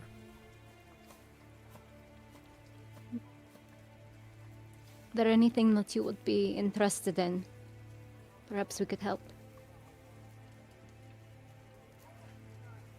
Seems that talking to a door doesn't have or yield any result.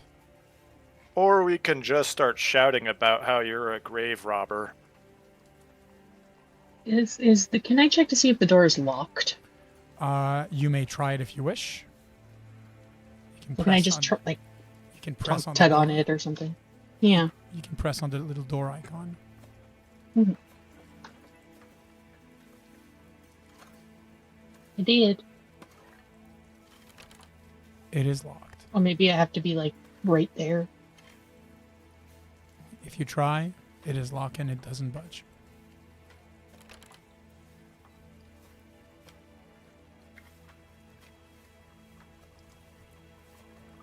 What do you do? Anybody know how to pick a lock? Not the way you're thinking.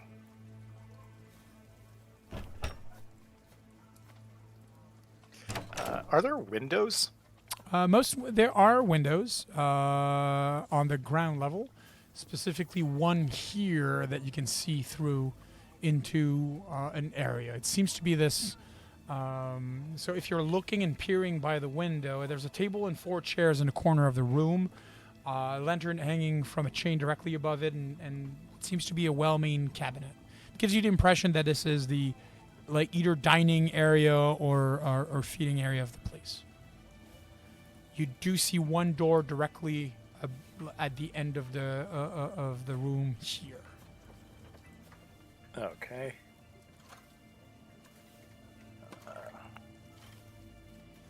And it looks like another window over here. Yes, it does.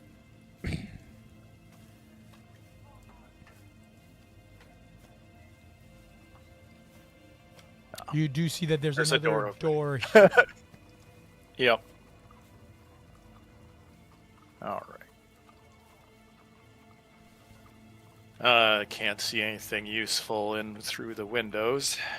I'm not inclined to bust down doors. I'm not seeing any other choice at the moment. Hey, thanks for the for the donation, the gift donation. Well, then it's just keep knocking, make their life intolerable till they come out. I have one thing that I think I'd like to do. Sure. I believe I could cast Scouting Eye Huh? Oh, let me see. as part of the Invisible Eye. You need to have it memorized, though. Okay. It says on this. I could be totally misunderstanding it. But on the feet it says it's like a granted spell. For which one? For the Infinite Eye feat under the Conscious Mind. And you're saying that it Under- should give you which one? It's certain ones at each level, and I think it's is that a 5th level spell? The Scouting Eye is indeed a 5th level spell, and your Oh, maximum okay, okay. casting spell is the 3rd. Okay, so never mind. I won't No have worries. that then. Um, But, I might have a plan. Let's hear it. If I can see through the window, I could technically raise an undead. to Yes, you open can. the door. Yes, you can. Is that what you It- do? I'm asking the rest of the group if they don't want to barge a door down. It is still intruding. I mean, it's Yeah. not something Well- I'm morally inclined to do. He intruded first by getting somebody to steal bones from a church. Very well, then. I hear no objection. I guess. All right. So you move here and you summon your undead inside. Yep. Which one do you summon from your menagerie? I need to remember where to check. We're having a rendition of like Emperor's New Groove in the chat. That's awesome. Skeletal You're soldier. squeaking. Yeah, skeletal soldier. Yep. Perfect. He springs to life inside. I will command him to open this door. He's gonna move about, and he doesn't. You know what? Okay. He's gonna move about. You're hearing a door opening, and you hear something falling down on the ground, and the door opens.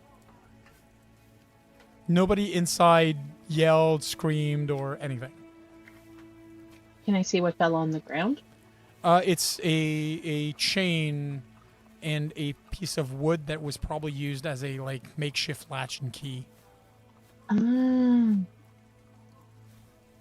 of look uneasily at the skeleton and go, "Thank you," with like a question mark on it. The skeleton looks at you for a second, just go like, and that's it.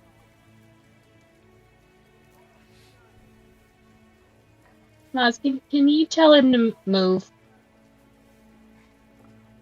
I don't. I can. I don't think. I'm sorry, not Maz. Sorry, Timothy. Timothy, can you tell him to move out of my way?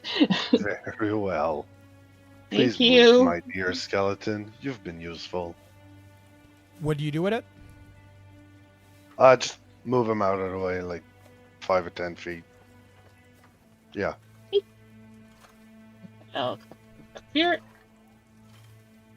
Perfect. The other, I guess, trickle in. Yep. All right. So this room that you find yourself in seems to be this workshop area. Compared to the outside, the inside still smells the freshly cutted, like the wood shavings that you have after cutting and carving certain pieces of wood. There seems to be at the far end another coffin that's currently being in the process of being made. There is a candle on one of the desks that seems to be filled with paper, other things to probably do measurements and other things like that. The area has a ample amount in supplies for anybody that is a crafter or at least somebody that does woodworking. There are 2 doors other than the one that that you just came from the outside, meaning this door here seeming to lead to a kitchen, and this door that stands closed. I guess we could just keep calling for them. Well, they don't necessarily know we're here. I mean, we're not going to take them by surprise, but like, they don't know that we came in. As you're kind of like musing on that, you do hear the groaning of floorboards on the 2nd level. And I'll like lift my eyebrows and look up in the kind of like see kind of facial gesture. I'd rather not surprise them in their own house. That's a quick way to get into a violent situation that we don't want. I see what you're saying, but at the same time, I don't want them to fortify themselves. All Yes, right. because that's what every surprise coffin maker do. Fortify. Fortify. All right, Maz, we'll do it your way. What do you do, Maz? Hello. The door was unlocked, so we saw ourselves in. Anyone here? You hear the floorboards kind of like panicking maybe a bit. You hear a door closing on the 2nd floor, kind of like almost like slamming. And that's pretty much all you hear.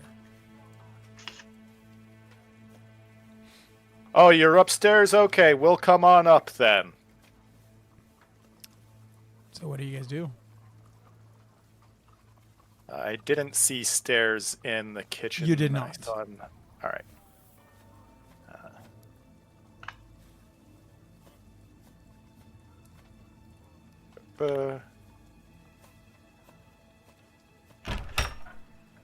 So this room seems to be the order, or at least the display area where all of the finished coffins are. Most of them are standing opened, so nobody can actually like be laying down in them and hiding or anything of the sort, or at least that you can see for now. They seem to be arranged like some of them must seem to be arranged in order. Some others seem to be more arranged in a haphazard way. There's no real order, and they all seem to be pretty much of the same material, just a bit different in size or anything of the sort. The only the doors that you do see in that room are one right here that seems to be open, another door here, and directly to your left and across is like the main double door that leads into the storage area that you are in. You do remember looking outside, and there was like this ramp and a cart. So that's probably where the cart backs up. They load up a coffin, and then they roll out with it. Sweet deal.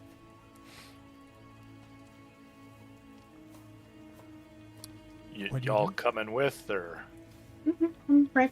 I'll follow right behind you. Directly beneath you was a staircase right here. Oh, okay.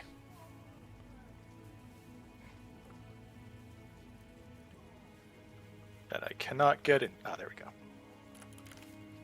Yes, so you can press here. As you will notice, here we go. I'm just going to show that to everybody can know. Irina, would you follow? Yes. Okay, just give me a second, and let's just... Here we go. All right, so first is Maz. Maz, you reach the top of the stairs. Everybody's pretty much like, lined up behind you. There is a door to your left and a door to your right. Any sounds coming from either of them? If you take a second and land here, you do hear that there seem to be sound coming from that side. You're not sure if it's here or here, but like it's more on the left side than on the right side. All right. Then I will motion with my head towards Maz's right, the left side of the map.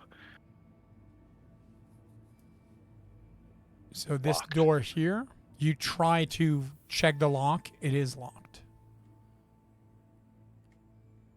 You feel Maz will. you feel as if it's Sorry, more go. that there's like it opens and you can push on it. There's a slight give, but you feel that there is probably furniture placed behind it. Oops, I didn't notice. I'll try to open it through that. Sure, you can do an athletics check for me, please. Absolutely.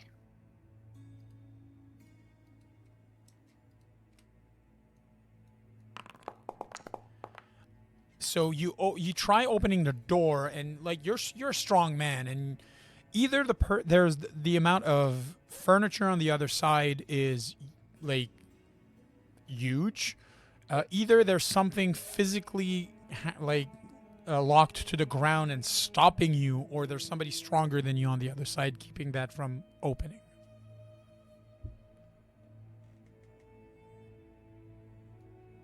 You need a hand? I wouldn't say no. The Get two top boys up here. the top area is much too small for two people to actually be pushing at the same time. Well, I can also just let Timothy have a Yep. turn since he is beefy too. Absolutely. Wrong. Wrong lever. Sorry. Sorry. I mean, Let's see, where am I? Oh, there I am. Yeah, under they're. All right. So you try opening the door. You can do an athletics check. Same thing. Yeah, I'm gonna hero point that. Go right ahead. Sadly, none enough. So you're both like at this point, you're pretty much like putting your shoulder into it and ramming. You heard a door opening and closing on the other side, and some footsteps leading in that direction.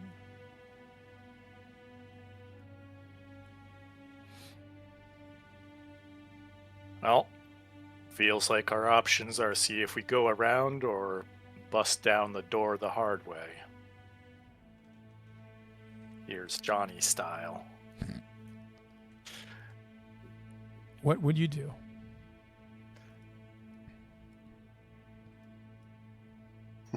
Can I see through the other side of the door? Which one? No, that one. Sadly, no. I've got more skeleton spells. I know. Honestly, at that point, I would just break it off too. Can I, if I look down, if I kind of get down on the ground and look, can I see under the door? There's no light coming from under the door, giving you the impression that there's probably some massive piece of furniture that's been backed up against it.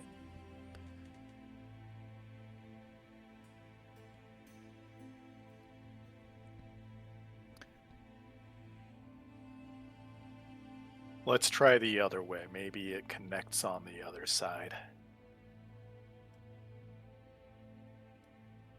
Is that what you do?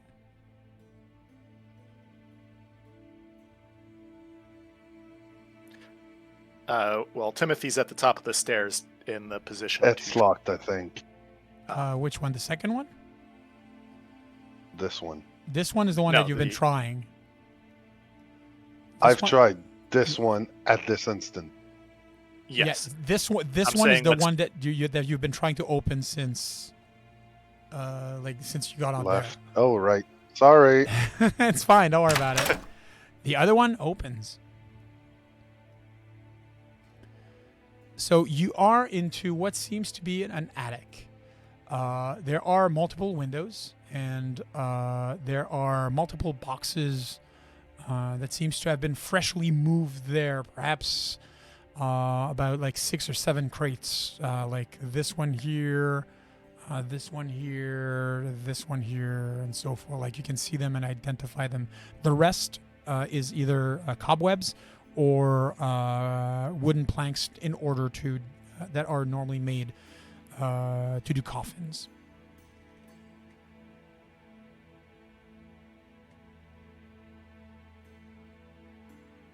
What will you guys do? I guess just keep moving in. Would Irina and Kristrid follow behind them? Yes. Irina and Kristrid. Perfect. So you move kind of like here, and you do not see any other access to the room or anything of this, anything of the sort. How sturdy does this wall look? It's a thin backwater building, so probably like 2 planks at most. If you have a sturdy axe, it's probably as hard to get through that than it is to get through the piled up furniture that's currently blocking the other side.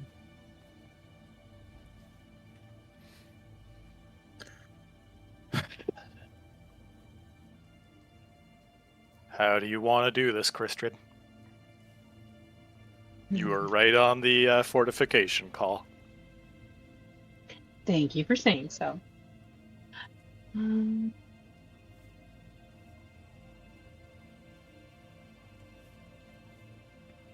So these boxes, Yes. are they like how tall are they? Perhaps about, I'd say, 4.5 feet, 5 feet across. They're squares, like 5 feet by 5 feet by 5 feet. They're rather So sturdy. and I massive. can, with Christian being a little over 4 feet, closer to like 4.5 feet, like she They're about can your height. see easily over the. Can she see over the top easily, or would she have to go on her tippy toes to kind of see the top of them? I mean, probably like tiptoeing, but yes, you can see over. I would like to just kind of walk and see if there's anything easily identifiable. Like, is there anything on top? Does it look like Give me a it sec. opens on the top? Anything like that? Give me a sec. I'll tell you in a moment. I want to check one thing real fast. Ominous packages, you know. So you do notice that it is written in plain, common junk on them, and you notice that the top the top seems to be resting on it. It has not been hammered in. And at some, you do not see any straw or anything, but there seem to be like almost like coming from the cracks of each of the boxes, like some degree of sand or dirt or something that's like, you know, that like probably like the box has been moved and it like kind of like moved in between the cracks in order to form a small pile at the ground on each side. What is Christian's level of knowledge of vampires? Give me a second. I'll tell you in a moment. You have no lore vampire, so it is to Okay. the extent of your religion. If you wish, you may roll for what you know. So we recall knowledge on vampires. I would like to roll. Go right ahead. Yep. You said it's on my religion? It would be religion.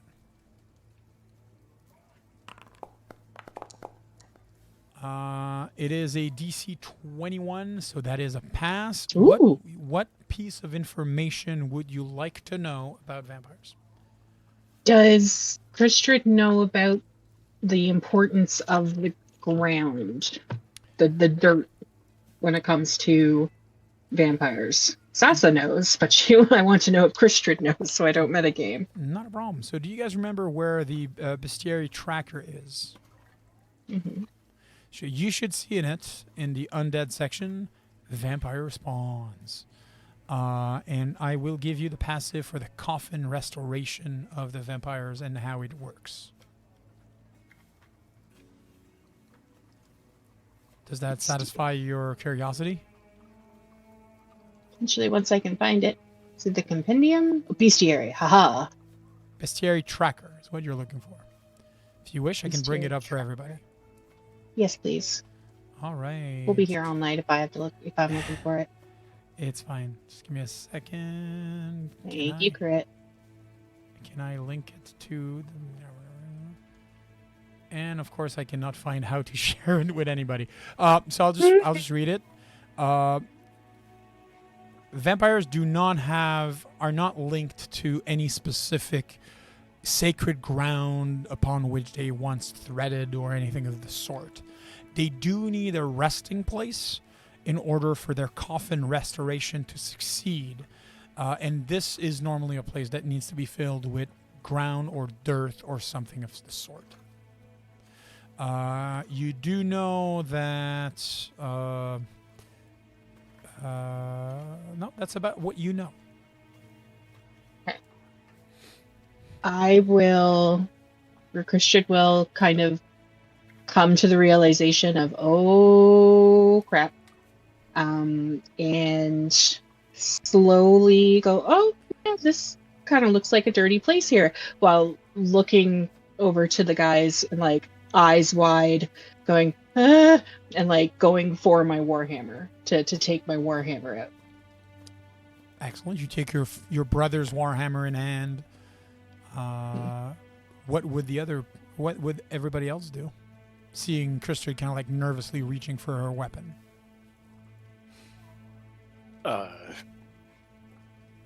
Maz will sort of point at the wall and like pantomime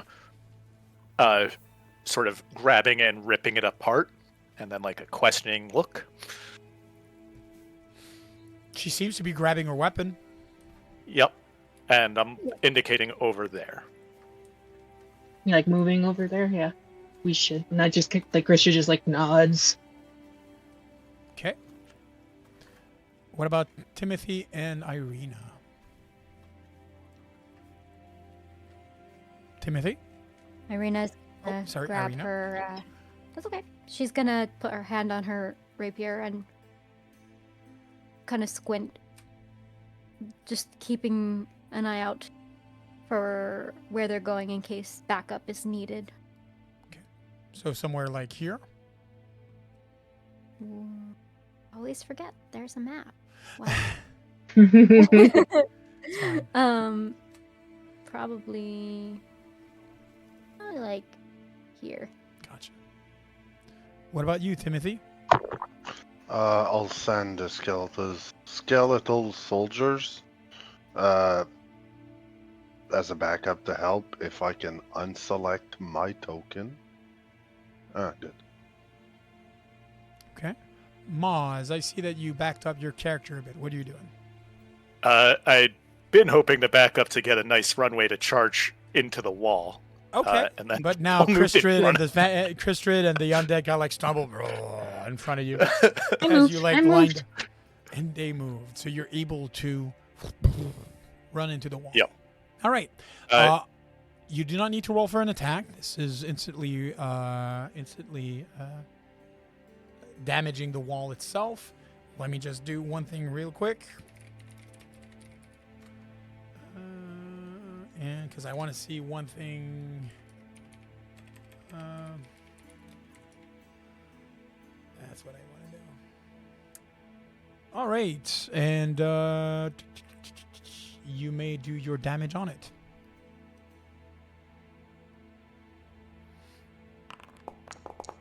That's 9 of damage. The part of the blow is absorbed by the sturdiness of the wood, and some of it chips away.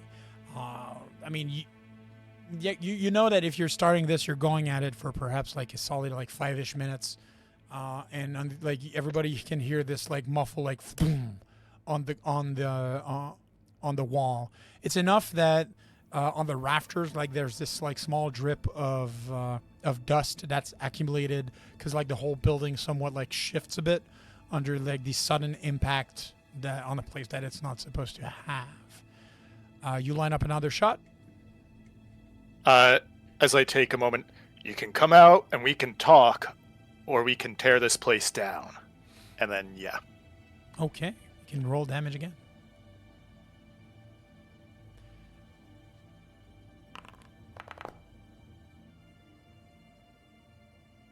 Cool, excellent. Irina, as you are somewhat on the lookout, you do notice that one of the top of the crates, directly behind where Moz is, kind of like shifted, not exactly timed with the blow that Moz was doing on the wall. Would you do anything? She would just tap. I think she would tap, I guess Timothy's nearest to her, on the shoulder and just point to where she saw the movement. And just probably whisper to the others, be careful, there's something there. As you're mentioning it, you notice that the top of the crate beside you also starts shifting and moving. And then the one right beside Timothy, and the one in the corner, and the one directly behind you that you passed. Let's imagine that you guys have about 6 seconds to do anything relevant. What would you do? Back to the stairs, towards the stairs behind me. So everybody would rush back, or? That is what Maz is suggesting, is to let him form a defensive front line. You've already spent more than 6 seconds explaining your plan. Fair. So 6 seconds, what would you do? Kristrid?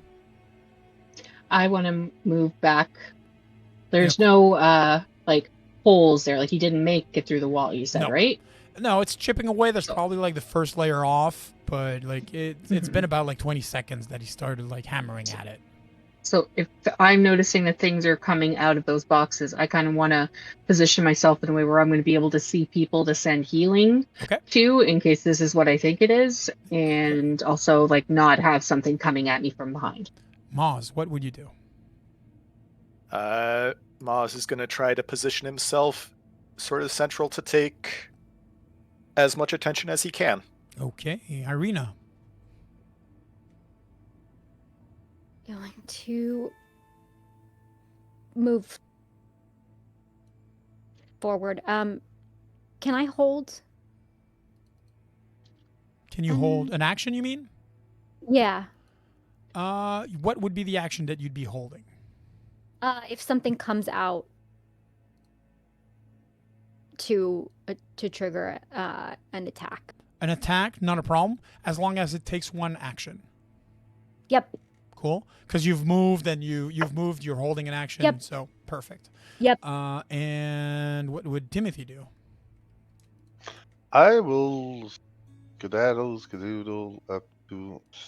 So 60. everybody's hiding behind Moz. And Perfect. my skeleton, who's doing his work. Excellent. So emerging from these crates, kind of like almost in unison as they were disturbed by the very solid and like very loud noise that are here.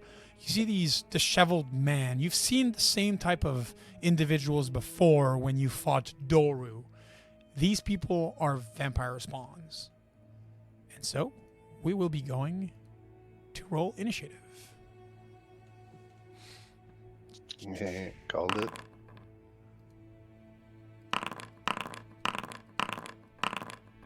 All right.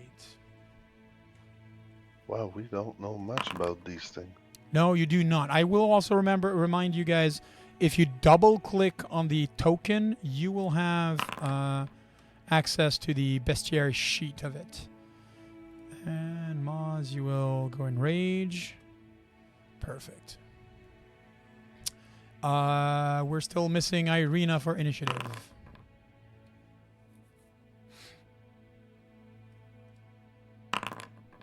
Perfect. Everybody's initiative has been rolled. And we will begin the encounter.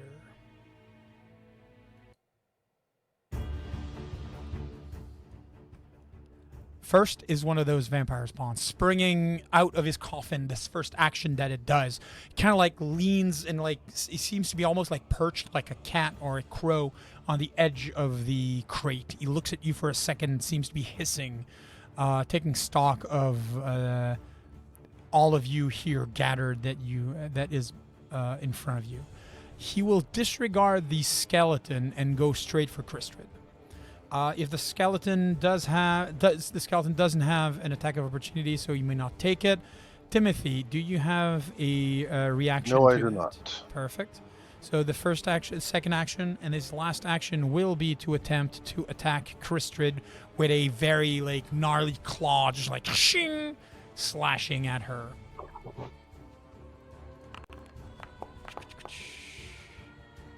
And that will be a critical hit. Ew. Yeah, right. Its first attack will deal 16 points of damage on Kristrid. And that will be its turn. Irina, you see this monster springing, and you see more kind of like emerging from the crates around you. What do you do? Right. I'm gonna attack the closest one. There's two at the same distance. So there's either the one that's attacking Kristrid right now, or the one that will surely attack Maz. That's right next to him. I guess I'll go for the one that has already started attacking Kristrid. Sure. Go right ahead. So I'm gonna go. Not raping. Just remember to target him first. Oh, And you're attacking him with your rapier? Yes. Yeah, they're not within range. They're 10 feet away. I will move first. Gotcha. Then. Not a problem. Thank you. Not a problem. So you may you may target him. So just hover your mouse and press T on him. Yes, excellent. You can just roll damage now because 24 would hit them. Great. If you check in the chat window, there's a damage button. Perfect. Takes a bit less damage. You have a feeling that this undead fortitude is kind of like absorbing some of the damage that your blade, and it doesn't strike as true as you are used to. So this is a movement. This is an attack. You still have one action left. What do you do? I'll just might as well do one more. Perfect. Go right ahead. Maz, Timothy, don't calculate your fireball. And that's Is it me? Yes, that was you. Nope. Was it No, you? it was Sarah. It It was me. So you can roll the critical damage on that attack as your blade finally, like the first was a test, second seems to be striking true. You can roll critical damage. Yeah. That is 21 points of damage on the vampire spawn. Again, it takes a bit less damage. It is injured, but will be remaining standing. All right. Give me a second. After your attack, it seems that the wounds already, as you remove the sword, the wound that you see gashing probably like in his neck, we're sure that was a killing shot, but still the creature standing. You do see some of the skin kind of like slowly come back together. It's not an outstanding healing, but the creature does seem to have some healing factor of sorts. The one right here at the other end will rush out, so kind of like jump in, move towards Maz, and will be attacking him as that's its last action. That will be a miss, kind of like slashing, and as you were there ready, you just like guard in order to stop the creature from attacking you. All right, so that guy here again comes out of the box and will be moving in order. This time kind of like jumps on that box here and will be attacking Irina. That's right in front of him. That will be a hit for 12 points of damage. Timothy, what do you do? My first action will be to command my skeleton. Excellent. I failed to remember. Are they upgraded? Do they have 2 actions or 3? 2, they're not my minions. Gotcha. Excellent. I need to talk to you about that. What do you want it? What do you command it to do? I want him to move here, Okay, that he does. and to attack. To flank with Maz. Perfect. Excellent. He'll move there. He will attack. Give me a second. Let me just be sure that the creature is off guard. The creature is off guard, and he will be attacking it. Give me a second. You want me to do it, or No, I'm fine. You want to do it? That's a hit. All right, for 10 points of damage. You then have 2 more actions. I will cast Haste on Moss. Perfect. Oh, dang. Casting haste on Maz. Here we go. Maz, you have an additional action that you can only use for striding, attacking, and that's it. That cost 2 actions, so that was your turn. All right, we'll be applying the healing on him. That guy here gets out of the crate. Will be moving towards Maz and will be attacking once. Wonderful. That will miss. Last but not least is the one that is currently off guard. Will stand up, move out of the crate, fully moved, so that way he's not off guard anymore. If I take, do I get a reactive strike on him? Okay, so your reactive strike. Then that's what I was. So your reactive strike. A creature within your reach uses manipulate or move action. This is a move action. You do have your reactive strike that can trigger. Awesome. That's a hit. You can roll your damage. 20 points of damage. That's 15 points of damage directly on him. He will retort in kind and does his attack on you. And will miss. Maz, and I forgot, Maz, that's right, you're enraged. Yep. Irina. Oh, I'm big again still. Okay. Irina. Can you roll, please, your little thing? Huh? Yes. It's a willpower saving throw. Right. So,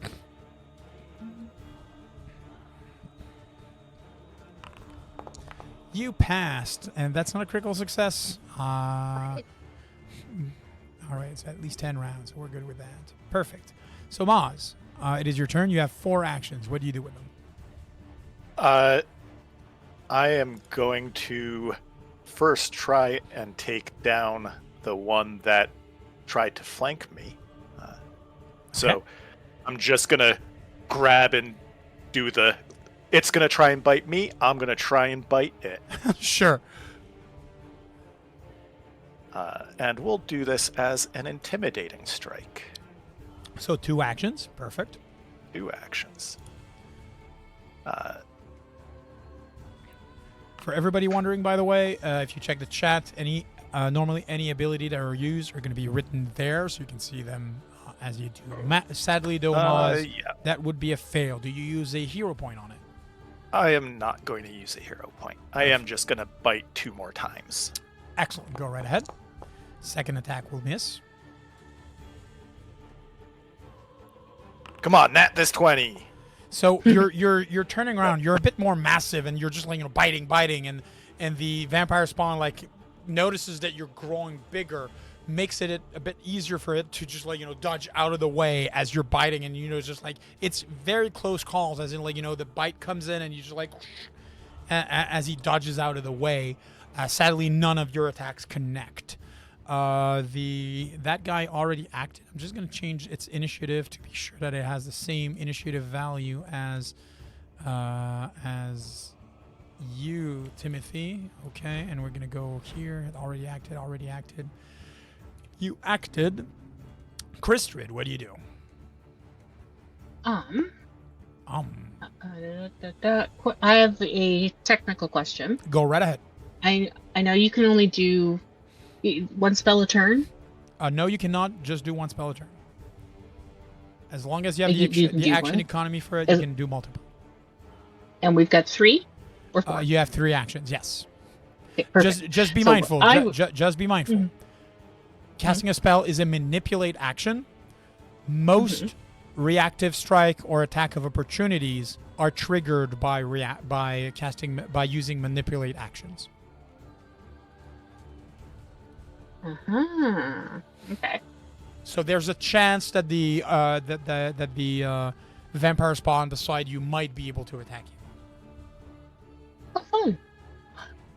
I want to do Vitality Lash cantrip Okay. at the dude across from me. Right here, that dude here. Yeah, that dude. There we go. I was like, why isn't he targeted? Because it didn't hit the T. Okay, so you may press your cast Alright. button on your character sheet, and just be sure to demolish the target's computer. So you can roll your damage. Where'd it go? Oh, there it is. Yeah. Scroll down, Sessa. Yeah, sometimes might it doesn't actually see what scroll you out. I don't know why. All right, it will attempt its save, which is DC 22, I believe. Yeah. It fails, so That's it right. takes the full damage, and it will be enfeebled 1. It takes the damage, and it will be enfeebled 1. All right, that takes 2 actions. You have 1 more action. What do you do? Could I do Healer's Blessing? Which looks like it only takes one action. If it just takes 1 action, you absolutely can. It's a divine focus spell. Yep. And I'm kind of prepping Madame Irina. So what it is, I want to cast it on her so that when I heal her later, she gets more healing. Because she can... I think that's when the target regains hit points from a healing vitality spell. It regains 2 additional hit points. Yep. So you can press the cast button. You'll notice that it'll consume your only focus point that you have. Perfect. And I will give the healer's blessing on Irina. Here we go. It's done. That completes your turn. And that is my turn. Perfect. The vampire spawn that's right here has already regained some degree of health. It is somewhat... Give me a second. I just want to check one thing. It will attempt to attack you, Kristrid. Hooray! All right, so its first attack is a miss. It will try to attack you a second time. That time it'll hit for 6 points of damage. It will then try to grab you. So the monster's last action was a successful strike. So it will grab you. You are now grabbed by it, and you do see that he's lining up, opening his jaw wide, and his fangs kind of like almost seem to be growing. It seems that this vampire intend to feed on you. And that completes his turn. Irina, what do you do? I'm going to use... So would it take... It would be an action if I wanted to put... Because I have a silver salve. Okay. Wanted to put that on my blade. Applying a silver salve, there's 2 things for it. One, it takes an action. Second, it is a manipulate action. So if there's anything that can... There's multiple attack of opportunity types that can be triggered by it. Okay. Just letting you know. Got it. But you do remember that Kristrid did cast a spell and was not attacked by the vampires just beside him. Okay. All right. So I think it might be worth the risk to do that. Sure, no problem. So you can click the use button. So in the silver salve, if you open it, you should have a big red button saying use.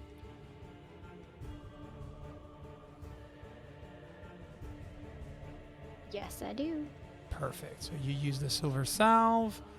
Let me just be sure that it has been applied to your weapon. I do believe it did. Excellent. Wait. Did it? No, it did not. Okay, give me a second. Let me just be sure that it is applied, so that way we can continue onward with that. What would be the rest of your action? I'm going to then do a rapier strike Okay, just against. give me 2 seconds before you do that. I'm just going to be sure that the silver salve is applied to you. Effect silver salve. Are you doing it on your rapier or your dagger? Rapier. Rapier, excellent. It has been applied. So now you can do 2 actions to attack it. Your first is a miss. The creature kind of like trying to keep like Crystrid, like your blade doesn't strike as true, kind of like dodging. The second attack does hit. Roll your damage. It seems to strike true, but not enough to bring it down. It is still near death. That is your 2 action, 3 actions. So that's your turn, correct? Yep. Perfect. Yes, it is. All right. So the vampire spawn that's right here will move kind of like here on the side, and we'll be putting the imposing Moz in off guard. That one didn't trigger an attack of opportunity. So he moved. Yes, it would. Okay, normally it pops up a thing and says that I can use my Interesting. reaction. Oh, because he didn't move. He used a step, which is not considered to be a move action. You're right. Oh, okay. So that was an action. He will do 2 actions and 2 attacks on you. First attack will be a hit for a grand total of 18 points of damage. As you are off guard, you feel that the creature's hit seem to be hitting you more solidly. Yep. Second one will also hit. And again, the precise attacks, as your attention is divided, seem to be giving the opportunity for the vampire to inflict a bit more damage. So it will be inflicting 14 points of damage on you. Is Buddy that's beside Irina will be attacking her at least once for his first attack. That will be a critical hit on Irina for 16 points of damage. The 2 other I want to attacks- use the thingy that takes the damage from her. The what was it called? 1 second. life connection. The life connection. Yeah. Okay, so you gain life defend reaction. You are within 1 mile, so you calculate the amount of damage that the target would take. You lose equal number of hit points, and the target does not take any damage. So Irina, Yep. the vampire spawn claws at you. You feel it in your flesh, and as it's digging its claws into you, you feel as if your skin is instantly sewed back together magically. Not even a trace of blood or scar behind, and you do hear Crystrid behind you just going like ah, as she takes the damage that was originally meant for you. Give me a second. Here we go. The vampire spawn will then attack the big werewolf creature that's right next to him, kind of like intimidate. That will be a critical hit on Moz. Moz, you take 24 points of damage. You're feeling as if you're just smack there in the middle. Attacks are coming from everywhere. Yep. And its last action will be to move here. Perfect. Okay, now that definitely should have triggered. Yes. So attack. you may. No, it didn't, because you used it, and it's not. It hasn't gone back to you yet. I didn't use it since my last turn. Yes, your last turn you attacked the creature that moved, and it has Before not been. my last turn. This is the second turn. Okay. So, Timothy, what do you do?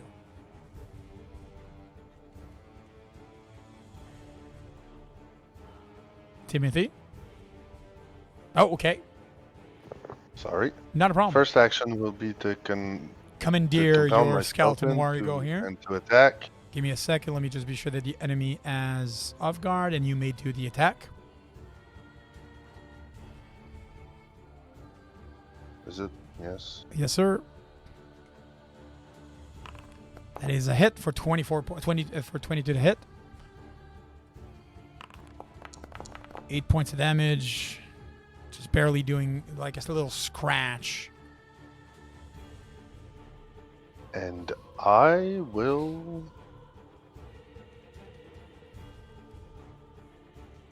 actually spear the near death vampire spawn.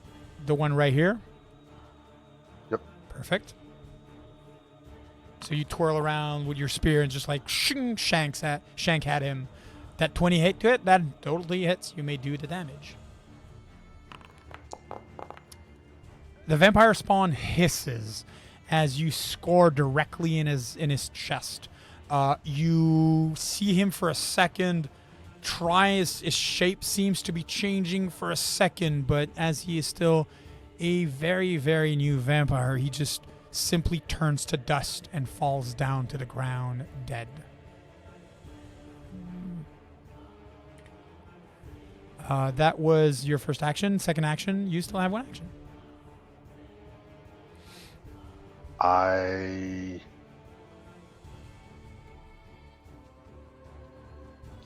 gonna cast Shield. Excellent. On yourself? I have to, I think. Perfect. I'm going to cast shield on you. Here we go. Effects of shield. Now shield you. All right. Your undead has acted. This guy. Maz, you are being attacked again. Yep. That's why I'm here. First is a hit. 14 points of damage. Second attack will be a hit. 19 points of damage. Let me see for a second. Now he's going to attack a third time. No way. Yep. And that's a miss. That vampire that will be healing slightly. Now he's in a very uncomfortable position, seeing that there's fresh people beside and behind.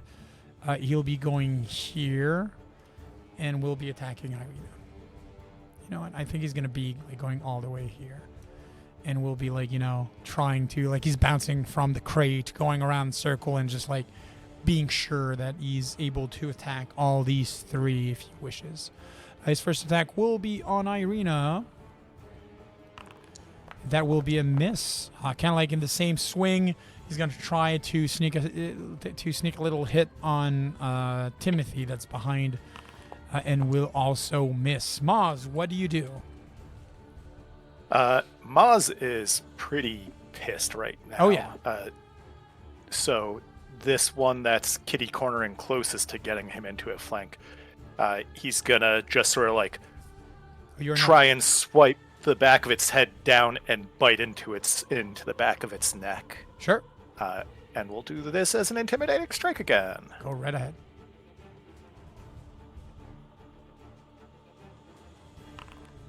That sadly misses. Do you want to use a hero point? Yeah. Gotcha. I don't want to go an entire combat and... Yeah, that's 24. That hits. All right.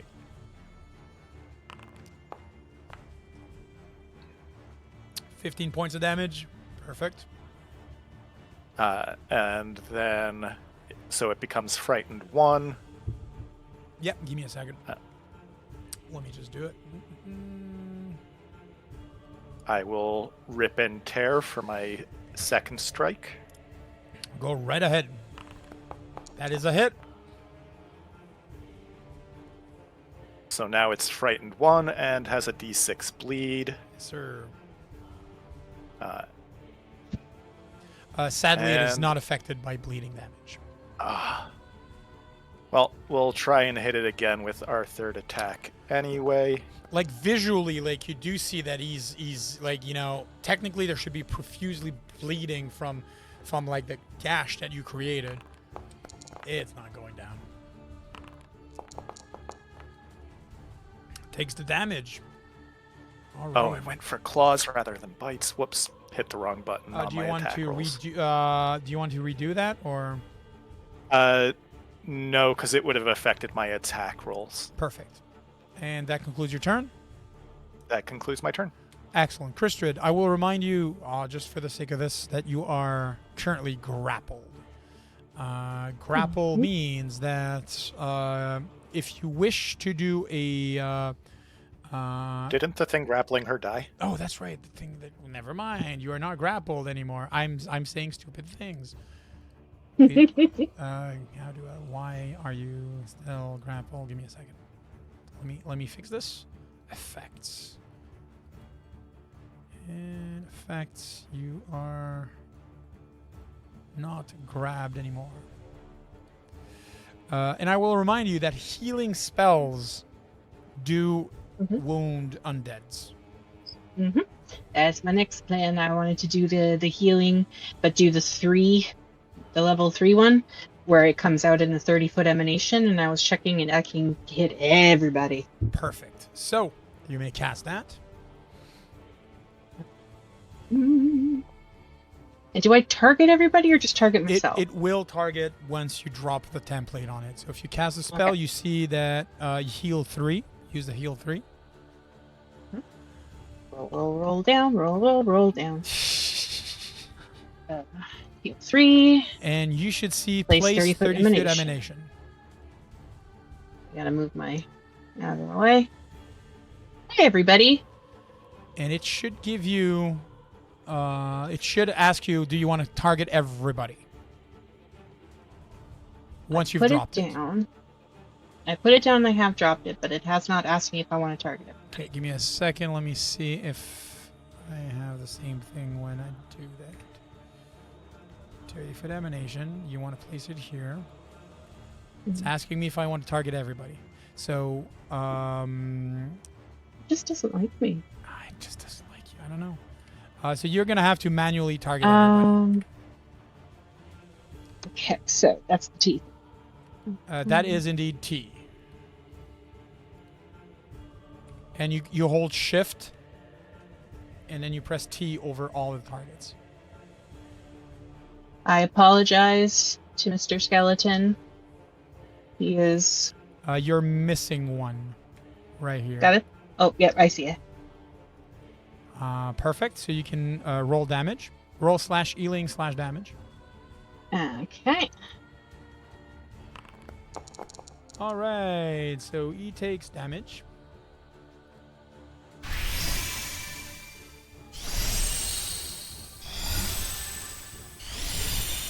And everybody else is healed.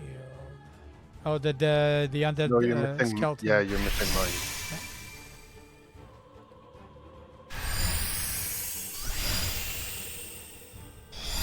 That's a lot of Sorry, healing. skeletal soldier.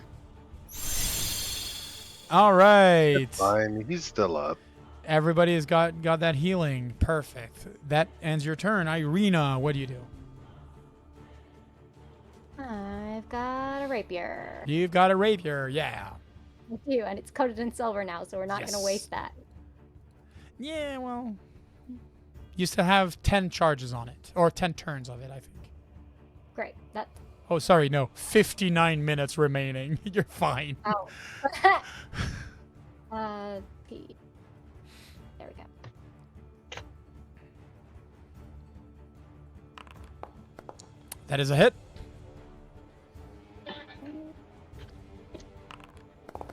It is 8 points of damage. He takes the full brunt of your attack. Seems to be slightly standing. You have a feeling that another shot like that, with your exact sword strike, that you would be able to bring it down. Right. Do it. Do it. That sadly misses. Do you want to hero point this? I should have a third attack, right? You do Because have a third it- attack, but you need to remember that your third attack is at... Gonna have a negative. Yes. Okay. Yeah, I'll hero point it. Might as well hero point it. Sure. So you can right click on the chat window and you should see in it reroll using hero point. Oh, we got to say, so you're gaining also another hero point. So you're going to have 2 hero points. And that's been counted. You. That is thankfully given by Tone. I see you mortal roll people just like, yo, and that's a critical hit. Yo. Yeah, it was worth All it. right. Tone saving the day. And that is 20 points of damage on the vampire. That simply dies directly, like turn to dust. Your rapier finds true, piercing through its heart. It stays there for a second, kind of like surprised for a moment. Was sure that you had missed it, but no. And it just like turns into dust around your sword standing there, and you just like tap it a bit for the ashes to fall down on the ground that were left on it. That is your second action, technically. You still have 1 action. What do you do?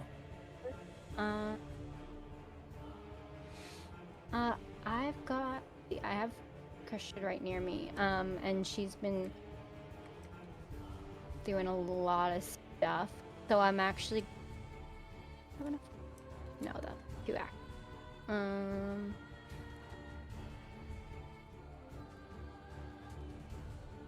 Okay, I guess I can't really do that. So I'm just gonna probably move. What would you want to do? Healing, Okay. but it's two Actions. spell. Gotcha. So where are you Yeah. moving? Okay. So you're basically making sure that Moss cannot be flanked Yeah. by doing that. Excellent. And that Thank concludes your you. action. Thank you. The vampire spawn that's beside like Moz is slightly injured. You'll still like directly attack him. First is a miss. Second is a miss. You're lucky. And third attack is a miss. Like it seemed that whatever Kristrid did also brought back some momentum to the fight, and now the vampire seems to be missing all of his attacks.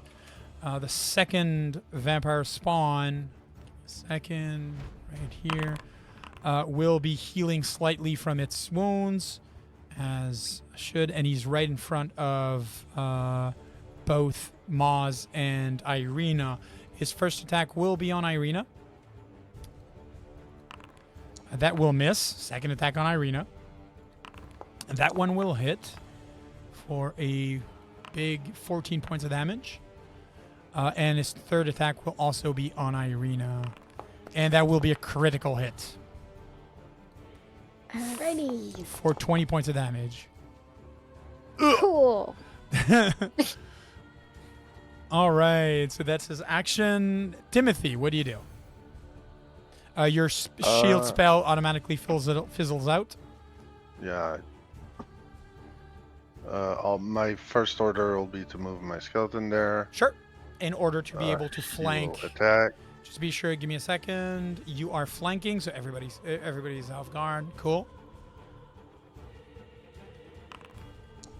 And that is a spear thrust directly in the back of the vampire spawn that's right there. That sadly misses. The creature seems to have an eye at the back of his head. I will move. And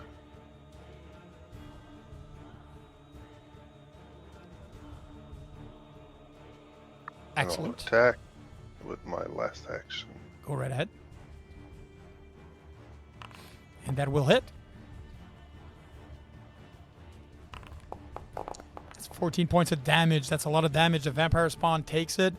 He seems to be, and you do seem that the pace of and the change of momentum, they seem to be looking more at one another and deciding what to do. The vampire spawn that's right here will be healing. He will bolt for it. So you do have an attack of opportunity on him, Moz, if you want. Get him, You are Moz. taking it and you are missing. So it was right here, right? So it's going to be a second. Its first action will bring him here. Second action will bring him here. And last action will bring it downstairs. And here. All right. That's what it does. Maz, what do you do? You are still quickened by the haste spell. Yep. I'm going to first start by. There are 3 people around the one that's almost dead. Yeah, I'm going to start with the one that's down That to one the right south here. of me. Yep. Okay. We will just. I don't think I'm even intimidating striking. They seem to just be running, so I'm going to go for 4 attacks. And the first attack is a critical hit. You can roll the damage. 18 points of damage. He takes in the shoulder as you like bend down, like mole, like you rip off part of his shoulder. It seems. Oh to be shit! I didn't hit critical. I'm sorry. Oh! Give me a second. We're gonna do that. Please, go critical. That is 46 points of damage. Yes. Okay. That is, and it will need to succeed. If it survive, it will need to succeed a DC 22 Fortitude save. Like you bite out down of it. Like your bite is a bit lower. It actually takes part of its midsection. You rip it off and you part with its throat. It stands there for a second, surprised at the violence of this attack. His body starts going limp, and then he just whoosh, disappears into dust. I turned to the other one. Blood just like dripping out of my jaws, and go to just chomp down on the top of its head. Go right ahead. 17. This will be my haste action. Sadly, it doesn't hit, and you forgot to target him. Sorry, what? You didn't target him, and 17 would not hit. Yep. Well, then we'll just do the last 2 attacks the normal way. We'll try and nat this 20. No. I don't have a map minus 15. You don't? No. The worst attack is always your third. So your last one is also done at that hits. You can roll damage. 13 points of damage is enough to kill it. So in 6 seconds, you rip off one, you rip another one. Please, Maz, paint me the scene of their demise. So the first one, Maz just like pulls it in front of, like bodily picks it up and just bites its head off, tosses the body to the side and the head as well. Turns to the other one, bats it so that it gets open and rips another neck out. Excellent. As you are done with this fight, silence seems to be settling back within the attic that you're in. Maz, do you retain your rage, or would you? I retain my rage. Excellent. Just so that I can tear through walls and doors and things that are pissing me off. Sure, excellent. Give me a few seconds. Let me just do that here. I'm gonna do that here.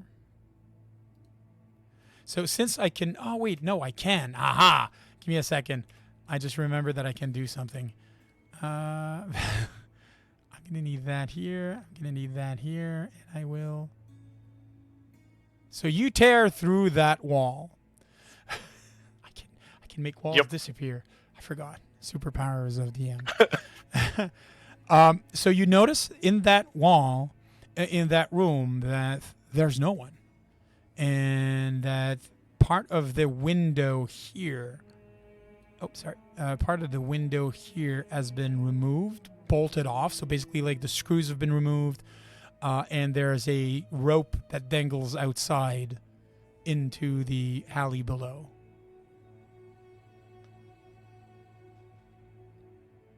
What would you guys do?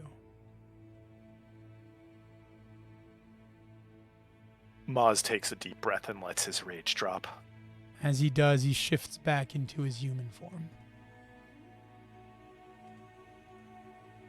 You're left there with the wall now open, bunch of small packs of dust here and there. Seems that this was a solid fight, and for some reason, this coffin maker was harboring vampire spawns. To destination unknown, maybe.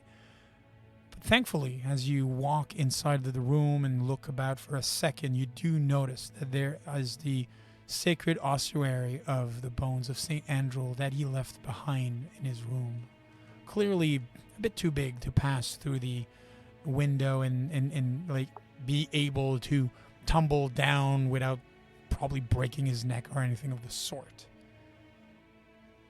In the last final moments of this reprieve, like, you know, this calm settling and so forth, what would Kristrid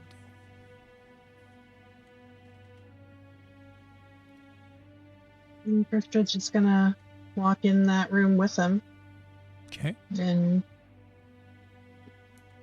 be like, "Oh, good, found the bones."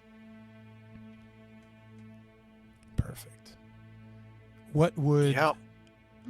Should we go back, guys? And she just kind of like sits down on the floor. The woof. Yeah, sure. I can carry it. What would the others do? What would Irina do? Does everyone, does anyone need, well, everyone's injured. As you turn around and notice that Timothy is not injured at all. Well, almost everyone. I'm glad you're okay. But she'll kind of look.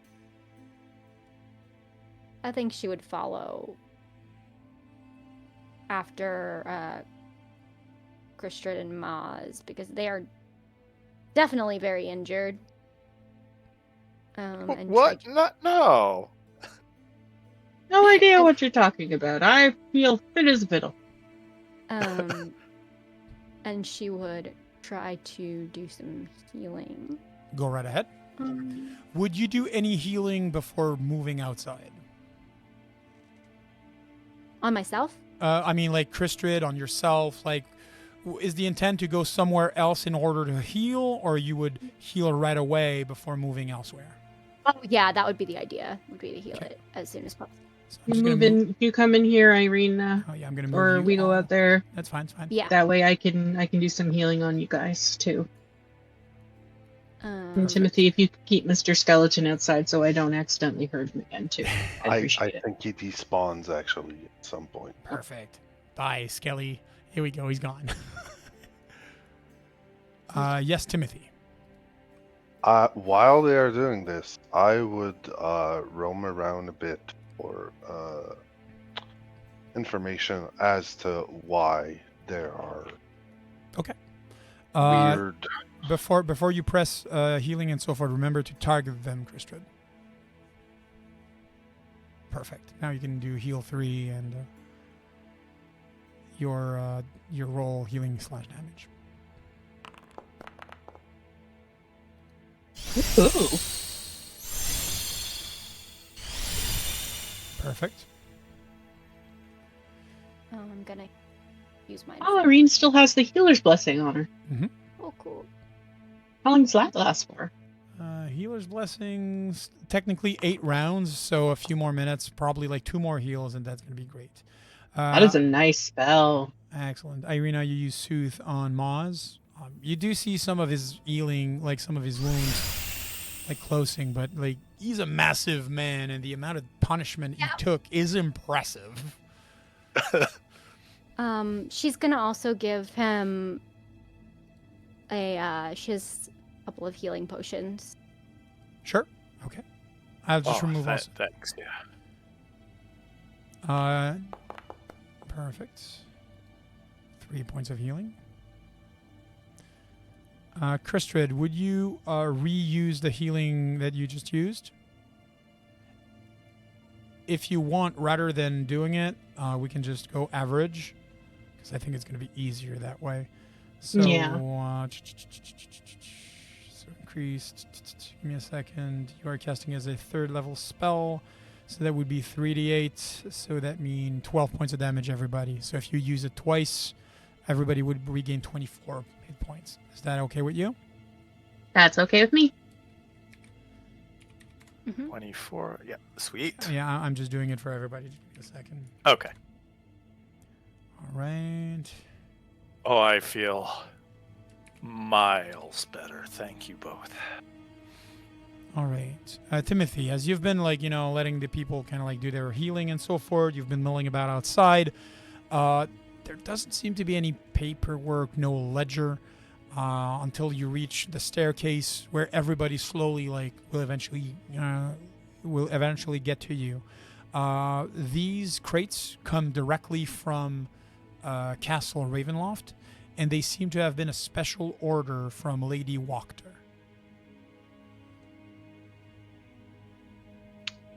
I will relay that information to the group. Excellent.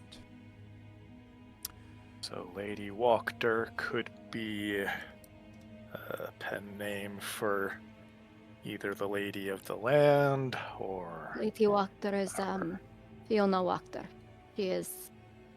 Actually, Cyrus and I just went to visit her earlier.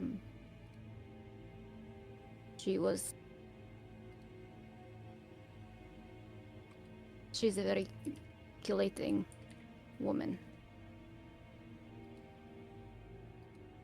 So the question becomes, does she know that these were here for her? Or were they going to be a surprise?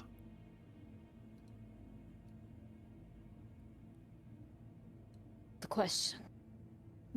I would be surprised if there is something out in her name that she wouldn't at least know something about it. She is very vigilant. You're having that conversation as you are slowly moving outside towards the outside of the coffin maker shop. Yeah. What would be your marching order? Maz in front. Okay. I would probably take the back. Meaning Christian I'll be Irene. behind. Okay. Yeah, put Christian and Irene in the middle. So Maz, you walk out of the door that you walked from. Give me a second. You walk out from the main door that you've that the skeleton of Timothy opened. And as the person following behind you, either Irina or Christrid, you hear a sigh coming from the side. Standing there, or rather sitting there on one of the barrels, you see Anastasia looking at you for a second and, well, how about these bones? And this is where we'll end it for tonight. Oh. Fudge. Well, how about them? How about them? All Shit. right. Yeah, shit. Oh, my God. Thank you so much, guys. I think that was a great session tonight. Thank you for everybody that participated in the chat. Thank you so much for the bits, the subscription, the follows.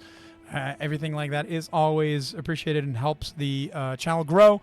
If you have not subscribed yet, or if you're not, she's gonna she literally has a bone to pick.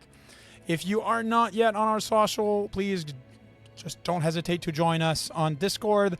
This is where most of the announcements are done. We also have an Instagram that I am slowly trying to take care of, I swear. So do I have anything else? Oh, give me a second. There's a lot of music going on. Let me just... Here we go. Yeah, that's better. All right. Yay! Casey's saying I'm doing great on my Instagram. Yay! Thank you. Thank you so much, this speech. Thank you very much. Appreciated, Sarah. All right. I think that's pretty much it for this evening. Next week, we're going to have our Kingmaker again. We're also going to be having a Kingdom Council that we've been trying to be fitting. If you were not there also at the beginning of the stream, in September, we're trying to set up an event of sorts. I don't want to get too much in details, but just be sure that you are keeping yourself aware of the schedule, because this moment it's going to be Mrs. Peach. That's not. Oh, come on. So just check out the calendars that are coming out, and we are going to be trying to put it out as soon as we have a date for that. If you have not seen it on our Discord, we are. I don't think we're doing Kingdom Council tomorrow. I think it's going to be next week. If you have not seen on our Discord, we're looking for 2 positions to fill. First one would be for a wiki, a Wikipedia expert or a wiki expert. So we are looking into having a repository of knowledge. So people, if you want to have information on the characters that are on the show, the cast that are on the show, the places that we visited, also keeping it as posterity and being sure, like, hey, we saw that, and you want to have a history. It also helps me as a dungeon master to have a readily available access to, like, hey, that NPC, when was the last time I used it? So if that is you, contact me on the Discord and make yourself known so that we can get planning on how we're going to be populating that wiki. Second is, if you, I'm looking for people that have Age of Conan and that are pro builders, that like to build stuff. I cannot get into more details for that specific project. It will require certain, there will be plans and plans to follow, but it is for something that's upcoming on the channel, so I cannot wait to be able to tell more about that. And last but not least, in the future weeks, we should be announcing a bit more information and content, teasers, and so forth like that about the 2026 campaign that we're coming up. The casts have all been found. This is a secret and mystery of who's going to be on that, and really, really, really excited about that project too. So we're going to have a weekly game here on Crew Crafters to be sure that we're going to be able to. Yeah, I'm Cryptic Crafter. Yes, absolutely. All right. Any last word from any of you? Do you want to do any shout outs? Do you want to do any, like, hey, you can find me here or that? We're going to start, like, I don't know, if Sasa, Timothy, Reed, you want to have a little shout out, or are we concluding that and finding a person to raid? I've got nothing. I just want to say thank you guys for a fun night. Yeah, thank you all. I always have so much fun playing with you guys. Quick shout out. And Crit, I guess you're okay too. Quick shout out to Mortal Rolls is back. Follow them. Go check them out. They're awesome. It's a lot of fun. We started back up yesterday, and we'll be back Monday nights. So if you like Greek mythology, Roman mythology, check that out. Yeah, we have lots of fun. And I do the art. Yeah. That's amazing. All right. Since this is the end, we will be seeing you next Wednesday for, not tomorrow, but next Wednesday, next week for Kingmaker. Otherwise, have a great night. And stick around. We will be raiding out at the worst of time. Amazing people, another Aura branded channel. So, and honestly, they're great people altogether. So let's have fun. Let's raid them out over there. And yeah, have a great evening, guys. Ciao. Thank you, everyone.